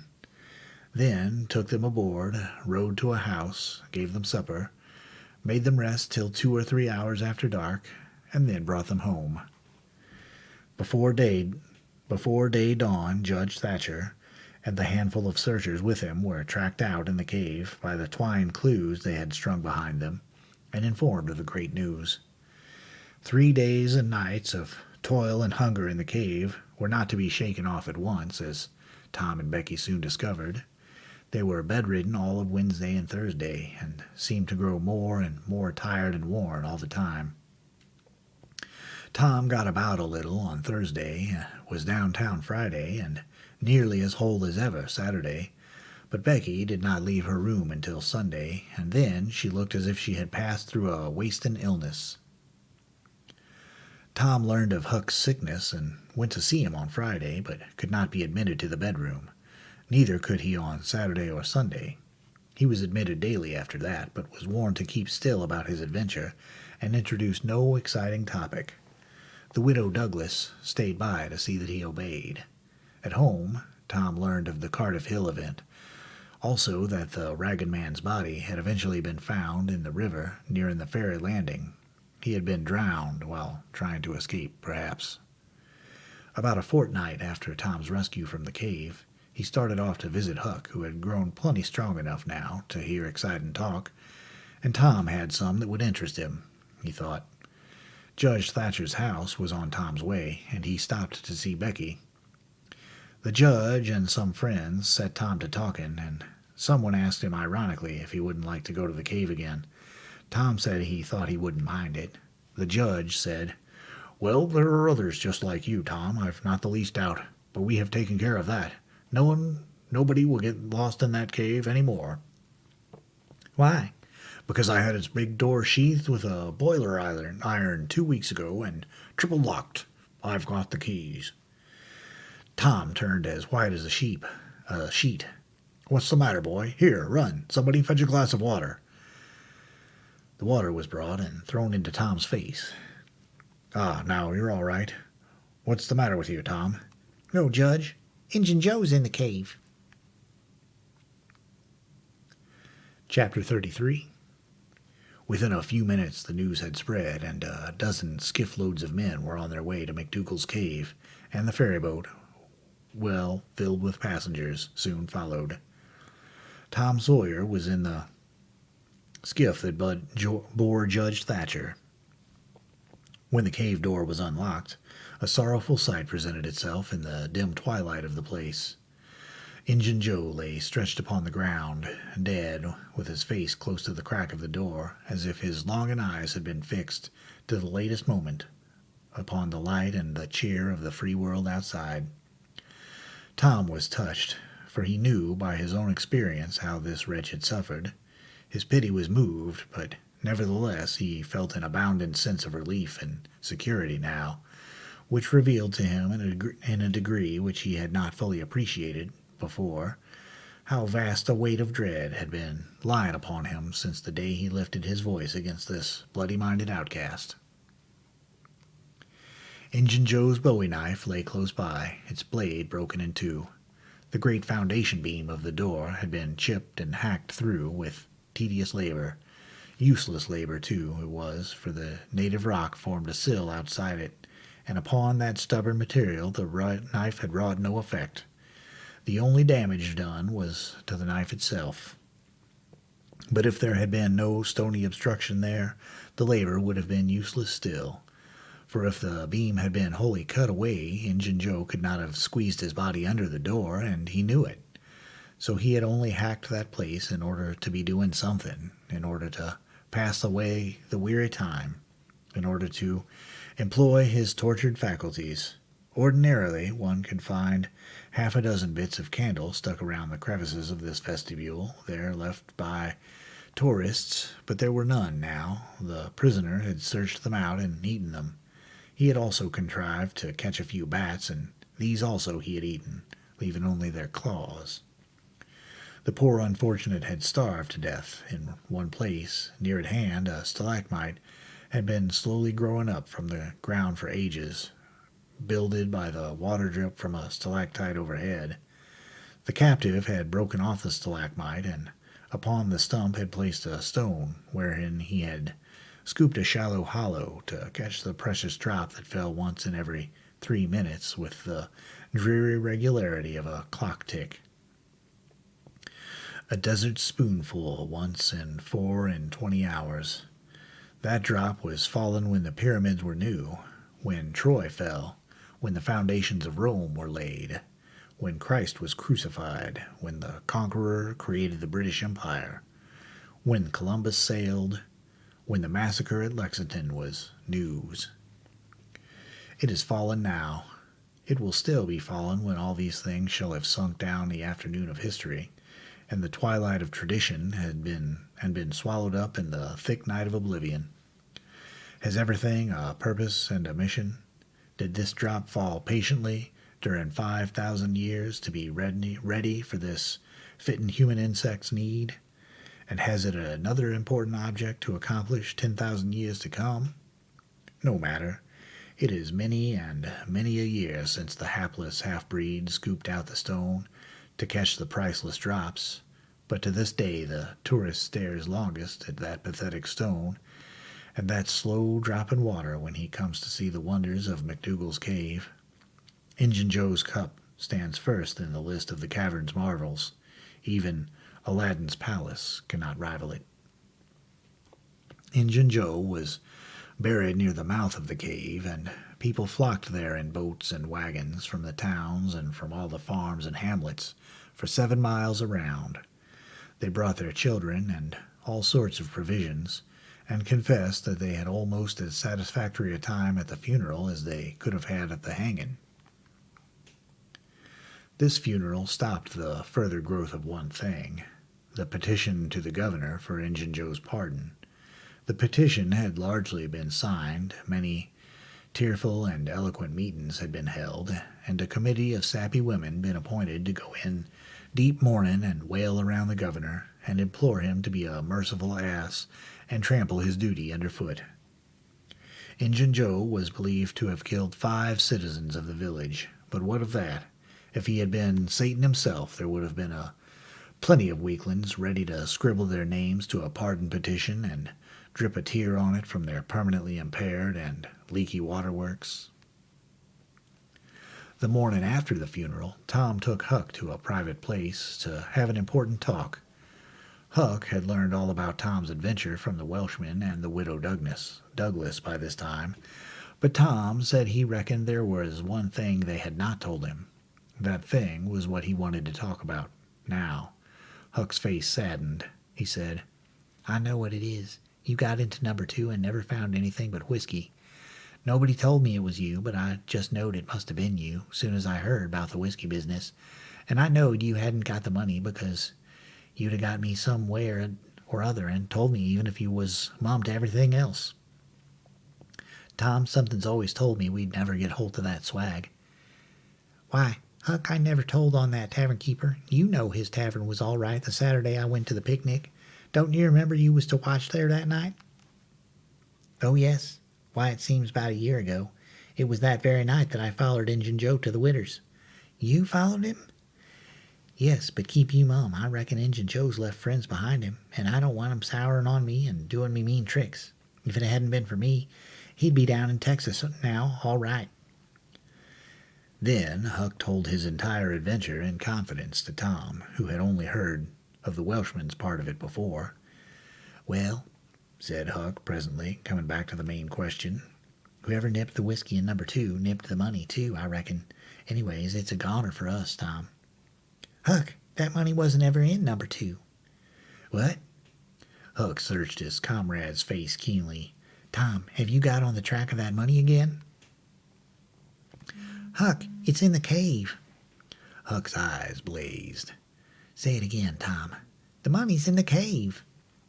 "Tom, honest Injun now, is it fun or earnest?" "Earnest, Huck. Just as earnest as I ever was in my life. Will you go in there with me and help me get it out?" "I bet I will. I will if it's where we can blaze our way to it and not get lost." "Huck, we can do that without the least bit of trouble in the world." "Good and sweet. What makes you think the money's—" "Huck, you just wait till we get in there. If we don't find it, I'll agree to give you my drum and everything I've got in the world. I will, by jings." "All right, it's a whiz. When do you say?" "Right now, if you say it. Are you strong enough?" "Is it far in the cave?" "I've been on my pins a little, 3 or 4 days now, but I can't walk more than a mile, Tom. Least I don't think I could." "It's about 5 mile into there, the way anybody but me would go, Huck, but there's a mighty shortcut that they don't anybody but me know about. Huck, I'll take you right to it in a skiff. I'll float the skiff down there, and I'll pull it back again all by myself. You needn't ever turn your hand over." "Let's start right off, Tom." "All right. We want some bread and meat, and our pipes, and a little bag or 2, and 2 or 3 kite strings, and some of these newfangled things they call lucifer matches. I tell you, many's the time I wished I had some when I was in there before." A trifle after noon, the boys borrowed a small skiff from a citizen who was absent, and got under way at once. When they were several miles below Cave Hollow, Tom said, "Now you see this bluff here looks all alike all the way down from the cave hollow. No houses, no wood yards, bushes all alike. But what do you see that white place up yonder where there's been a landslide? Well, that's one of my marks. We'll get ashore now." They landed. "Now, Huck, when we're a-standing, you could touch that hole I got out of with a fishing pole. See if you can find it." Huck searched all the place about, and found nothing. Tom proudly marched into a thick clump of sumac bushes and said, "Here you are. Look at it, Huck. It's the snuggest hole in this country. You just keep mum about it. All along I've been wanting to be a robber, but I knew I'd got to have a thing like this, and where to run across it was the bother. We've got it now, and we'll keep it quiet. Only we'll let Joe Harper and Ben Rogers in, because, of course, there's got to be a gang, or else there wouldn't be any style about it. Tom Sawyer's gang. It sounds splendid, don't it, Huck?" "Well, it just does, Tom. And who'll we rob?" "Oh, most anybody. Waylay people. That's mostly the way." "And kill them?" "No, not always. Hive them in the cave till they raise a ransom." "What's a ransom?"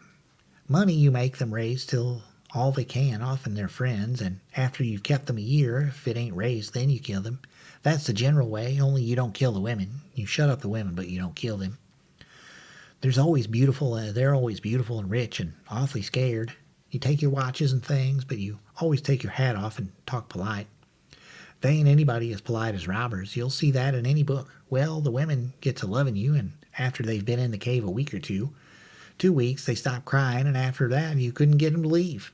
If you drove them out, they'd turn right around and come back. It's so in all the books." "Why, it's real bully, Tom. I believe it's better than to be a pirate."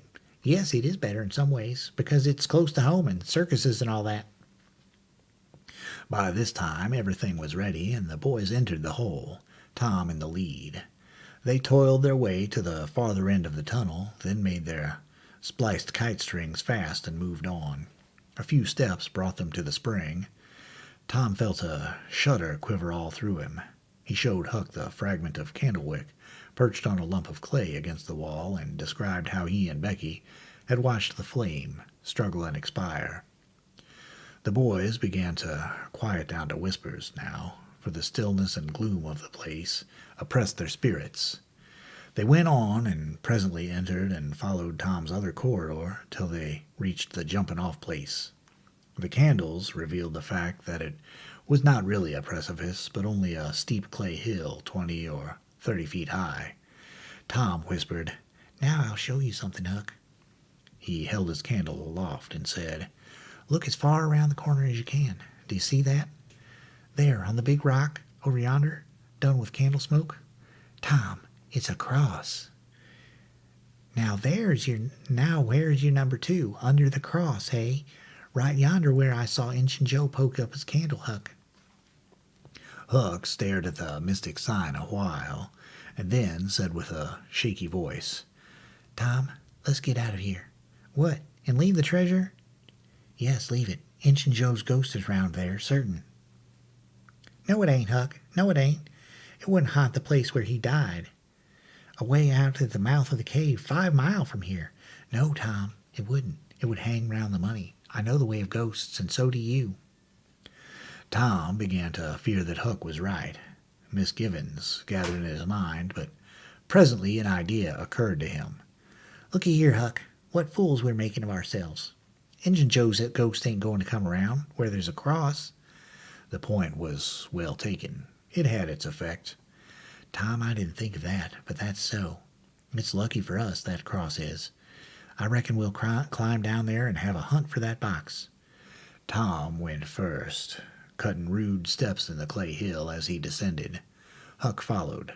4 avenues opened out of the small cavern which the great rock stood in. The boys examined 3 of them, with no result. They found a small recess in the one nearest the base of the rock, with a pallet of blankets spread down on it, and also an old suspender, some bacon rind, and the well-gnawed bones of 2 or 3 fowls. But there was no money box. The lads searched and researched this place, but in vain. Tom said, "He said under the cross. Well, this comes nearest to being under the cross. It can't be under the rock itself, because that's set solid on the ground." They searched everywhere once more, and then sat down, discouraged. Huck could suggest nothing. By and by, Tom said, "Looky here, Huck. There's footprints and some candle grease on the clay about one side of this rock, but not on the other side. Now, what's that for? I bet you the money is under the rock. I'm going to dig in the clay." "That ain't no bad notion, Tom. said Huck with animation. Tom's real Barlow was out at once, and he had not dug 4 inches before he struck wood. Hey, Huck, you hear that? Huck began to dig and scratch now. Some boards were soon uncovered and removed. They had concealed a natural chasm which led under the rock. Tom got into this and held his candle as far under the rock as he could, but he said he could not see the end of the rift. He proposed to explore. He stooped and passed under. The narrow wig descended gradually. He followed its winding course, first to the right, then to the left, Huck at his heels. Tom turned a short curve by and by, and exclaimed, "My goodness, Huck, looky here." It was the treasure box, sure enough, occupying a snug little cavern, along with an empty powder keg, a couple of guns in leather cases, 2 or 3 pairs of old moccasins, a leather belt, and some other rubbish, well soaked with the water drip. "Got it at last," said Huck, plowing among the tarnished coins with his hands. "My, but we're rich, Tom." "Huck, I always reckoned we'd get it. It's just too good to believe, but we have got it, sure. Say, let's not fool around here. Let's snake it out. Let me see if I can lift the box." It weighed about 50 pounds. Tom could lift it after an awkward fashion, but could not carry it conveniently. "I thought so," he said. "They carried it like it was heavy that day the haunted house. I noticed that. I reckon I was right to think of fetching those little bags along." The money was soon in the bags, and the boys took it up to the cross rock. "Now let's fetch the guns and things," said Huck. "No, Huck, leave them there. They're just the tricks to have when we go to robbing. We'll keep them there all the time, and we'll hold our orgies there, too. It's an awful snug place for orgies." "What orgies?" "I don't know, but robbers always have orgies, and of course we've got to have them, too. Come along, Huck. We've been in here a long time. It's getting late, I reckon. I'm hungry, too. We'll eat and smoke when we get to the skiff." They presently emerged into the clump of sumac bushes, looked warily out, found the coast clear, and were soon lunching and smoking in the skiff. As the sun dipped toward the horizon, they pushed out and got under way. Tom skimmed up the shore through the long twilight, chatting cheerily with Huck, and landed shortly after dark.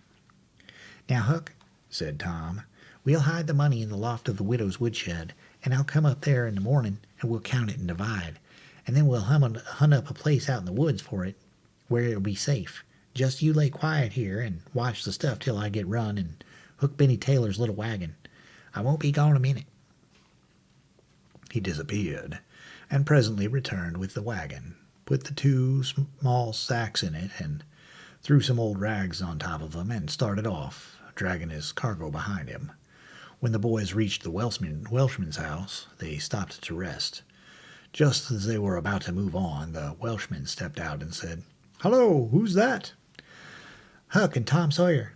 "Good. Come along with me, boys. You are keeping everybody waiting. Here, hurry up. Trot ahead. I'll haul the wagon for you. Why, it's not as light as it might be. Got bricks in it or old metal?" "Old metal," said Tom. "I judged so. The boys in this town will take more trouble and fool away more time hunting up six bits worth of old iron to sell to the foundry than they would to make twice the money at regular work. But that's human nature. Hurry along, hurry along." The boys wanted to know what the hurry was about. "Never mind, you'll see when we get to the Widow Douglas," Huck said with some apprehension, for he was used to being falsely accused. "Mr. Jones, we haven't been doing nothing." The Welshman laughed. "Well, I don't know, Huck, my boy. I don't know about that. Ain't you and the widow good friends?" "Yes, well, she's been good friends to me, anyway." "All right, then. What do you want to be afraid for?" This question was not entirely answered in Huck's slow mind before he found himself pushed, along with Tom, into Mrs. Douglas's drawing-room. Mr. Jones left the wagon near the door and followed. The place was grandly lighted, and everybody that was of any consequence in the village was there. The Thatchers were there, the Harpers and the Rogerses, Aunt Polly, Sid, Mary, the minister, the editor, and a great many more, all dressed in their best. The widow received the boys as heartily as anyone could well receive 2 such-looking beings. They were covered with clay and candle grease. Aunt Polly blushed crimson with humiliation and frowned and shook her head at Tom. Nobody suffered half as much as the two boys did. However, Mr. Jones said, Tom wasn't at home yet, so I gave him up, but I stumbled on him and Huck right at my door, and so I just brought them along in a hurry. And you did just right, said the widow. Come with me, boys. She took them to a bedchamber and said, Now, wash and dress yourselves. Here are 2 new suits of clothes, shirts, socks, everything complete. They're Huck's. No, thanks, Huck. Mr. Jones bought one and I the other, but they'll fit both of you. Get into them. We'll wait. Come down when you are slicked up enough. Then she left. Chapter 34. Huck said, Tom, we can slope if we can find a rope. The window ain't high from the ground. Shucks, what do you want to slope for? Well, I ain't used to that kind of a crowd. I can't stand it. I ain't going down there, Tom. Oh, bother. It ain't anything. I don't mind it a bit. I'll take care of you. Sid appeared. Tom, said he, Auntie has been waiting for you all the afternoon. Mary got your Sunday clothes ready, and everybody's been fretting about you. Say, ain't this grease and clay on your clothes? Now, Mr. City, you just tend to your own business. What's all this blowout about, anyway? It's one of the widow's parties that she's always having. This time it's for the Welshman and his sons on account of that scrape they helped her out of the other night. And say, I can tell you something if you want to know. Well, what? Why, old Mr. Jones is going to try to spring something on the people here tonight, but I overheard him tell Auntie about it today. It's a secret, but I reckon it's not much of a secret now. Everybody knows the widow, too, for all she tries to let on she don't. Mr. Jones was bound Huck should be here. Couldn't get along with his grand secret without Huck, you know. Secret about what, Sid? About Huck tracking the robbers to the widow's. I reckon Mr. Jones was going to make a grand time over his surprise, but I bet you it will drop pretty flat. Sid chuckled in a very contented and satisfied way. Sid, was it you that told? Oh, never mind who it was that told. Somebody told. That's enough. Sid, there's only one person in this town mean enough to do that, and that's you. If you had been in Huck's place, you'd have sneaked down the hill and never told anybody on the robbers. You can't do any but mean things, and you can't bear to see anybody praised for doing good ones. There, no thanks, as the widow says. And Tom cuffed Sid's ears and helped him to the door with several kicks. Now go and tell Auntie if you dare, and tomorrow you'll catch it. Some minutes later, the widow's guests were at the supper table, and a dozen children were propped up at little side tables in the same room, after the fashion of that country and that day.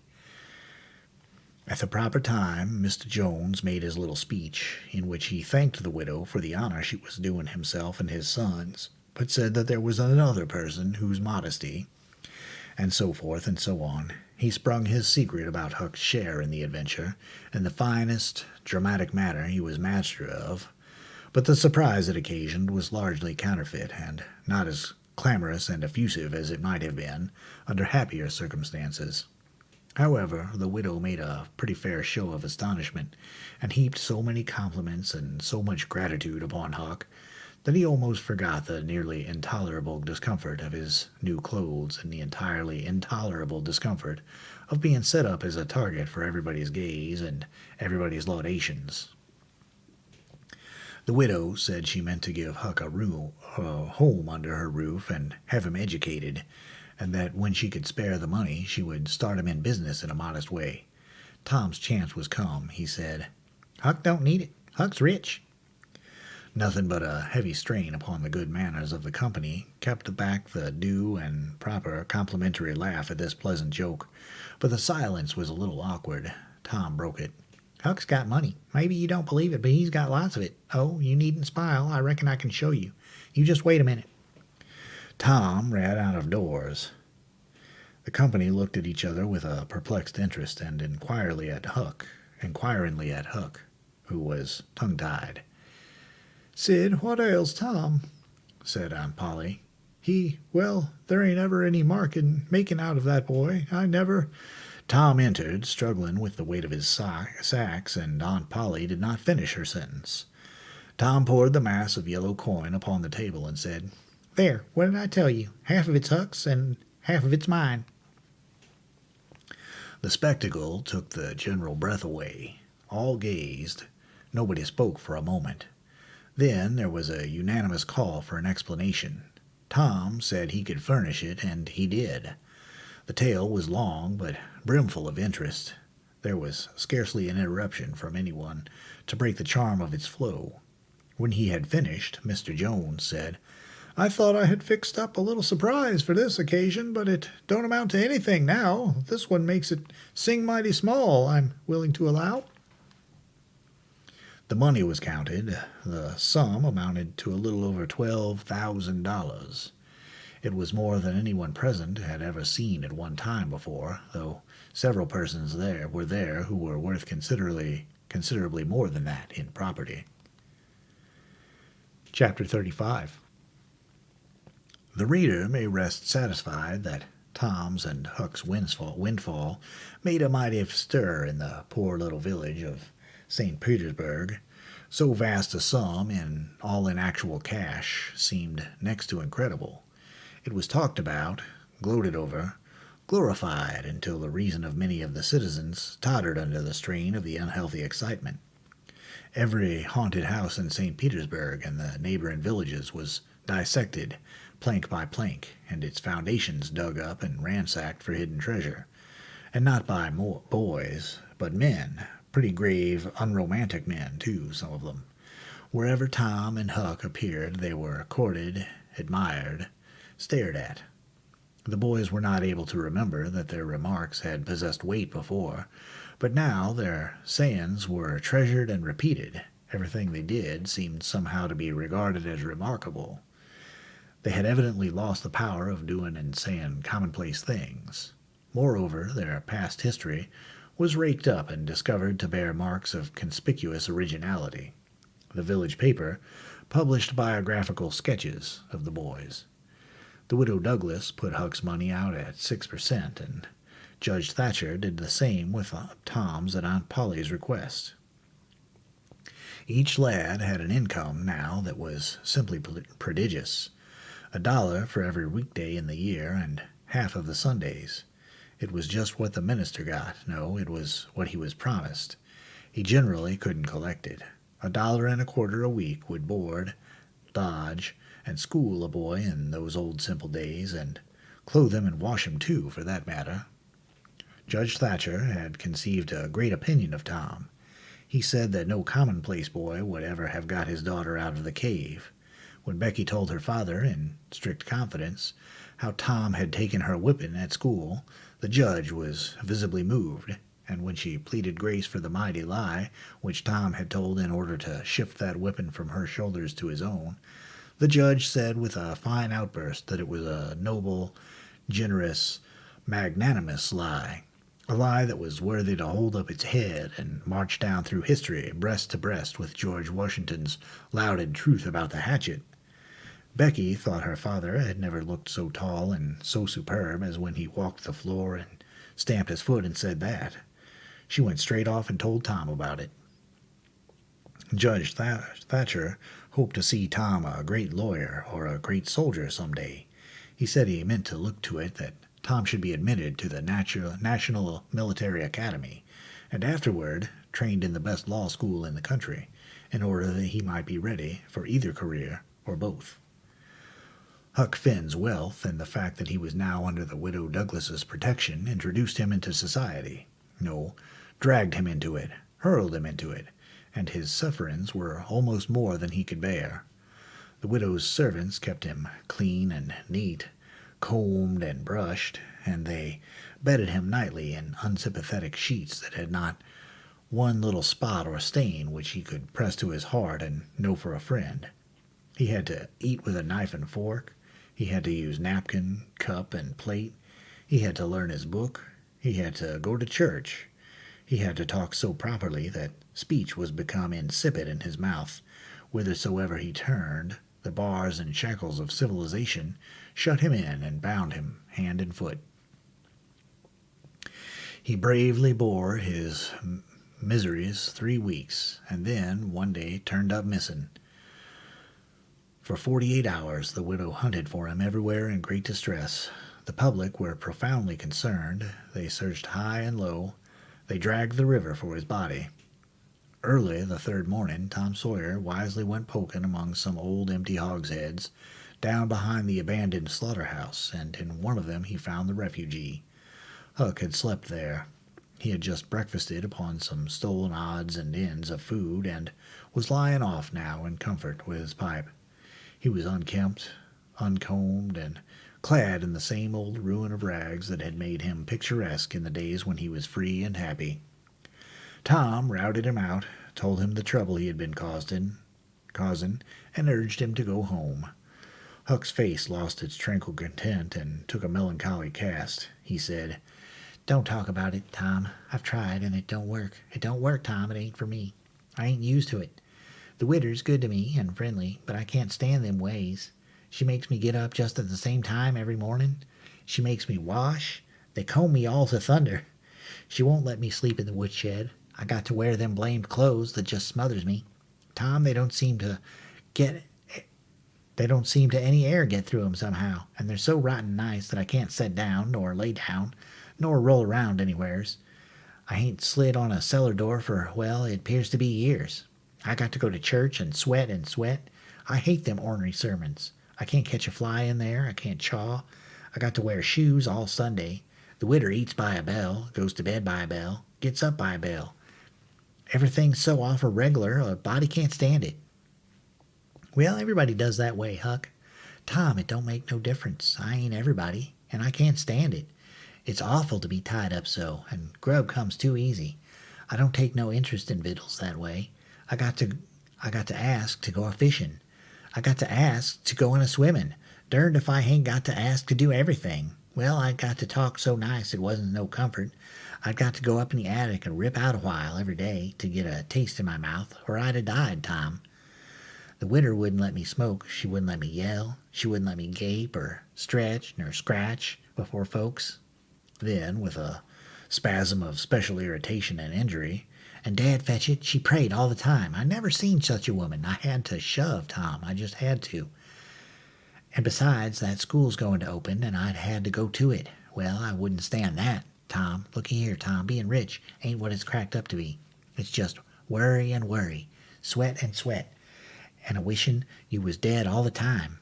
Now these clothes suits me, and this barrel suits me, and I ain't ever going to shake 'em any more. Tom, I wouldn't ever got into all this trouble if it hadn't have been for that money. Now you just take my share of it along with yourn, and give me a 10-center sometimes, not many times, because I don't give a dern for a thing. Thought it's tolerable hard to get. And you go and beg off for me with the widder. Oh, Huck, you know I can't do that. 'Tain't fair. And besides, if you'll try this thing just a while longer, you'll come to like it.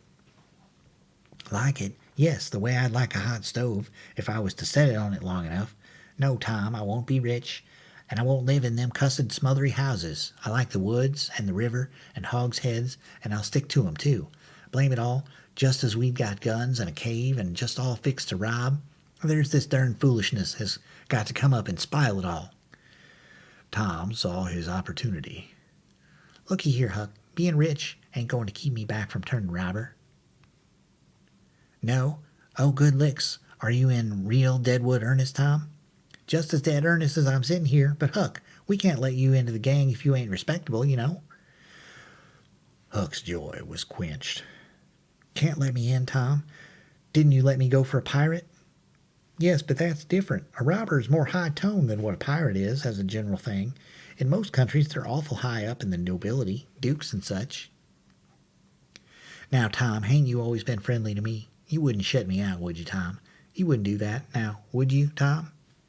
Huck, I wouldn't want to. I don't want to. But what would people say? They'd say, Tom Sawyer's gang, pretty low character in it. They'd mean you, Huck. You wouldn't like that, and I wouldn't. Huck was silent for some time, engaged in a mental struggle. Finally, he said, Well, I'll go back to the widder for a month and tackle it and see if I can come to stand it, if you'll let me belong to the gang, Tom. All right, Huck, it's a whiz. Come along, old chap. I'll ask the widow to let up on you, little Huck. Will you, Tom? Now, will you? That's good. If she'll let up on some of the roughest things, I'll smoke private and cuss private and crowd through or bust. When you going to start the gang and turn routers? Oh, right off. We'll get the boys together and have the initiation tonight, maybe. Have the which? Have the initiation. What's that? It's to swear to stand by one another and never tell the gang's secrets, even if you're chopped all the flinders, and kill anybody in all his family that hurts one of the gang. That's gay. That's mighty gay, Tom, I tell you. Well, I bet it is, and all that swearing's got to be done at midnight, in the lonesomest and awfulest place you can find. A haunted house is the best, but they're all ripped up now. Well, midnight's good anyway, Tom. Yeah, so it is. So you've got to swear on a coffin and sign it with blood. Now that's something I like. It's a million times bullier than pirating. I'll stick to the widder till I rot, Tom. And if I get to be a regular ripper of a robber and everybody talking about it, I reckon she'll be proud she snaked me out of the wet. Conclusion. So endeth this chronicle. It being strictly a history of a boy, it must stop there. The story could not go much farther without becoming the history of a man. When one writes a novel about grown people, he knows exactly where to stop. That is, with a marriage. But when he writes of juveniles, he must stop where he best can.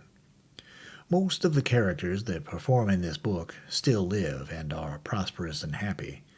Some day it may seem worthwhile to take up the story of the younger ones again and see what sort of men and women they turned out to be. Therefore, it will be wisest not to reveal any of that part of their lives at present.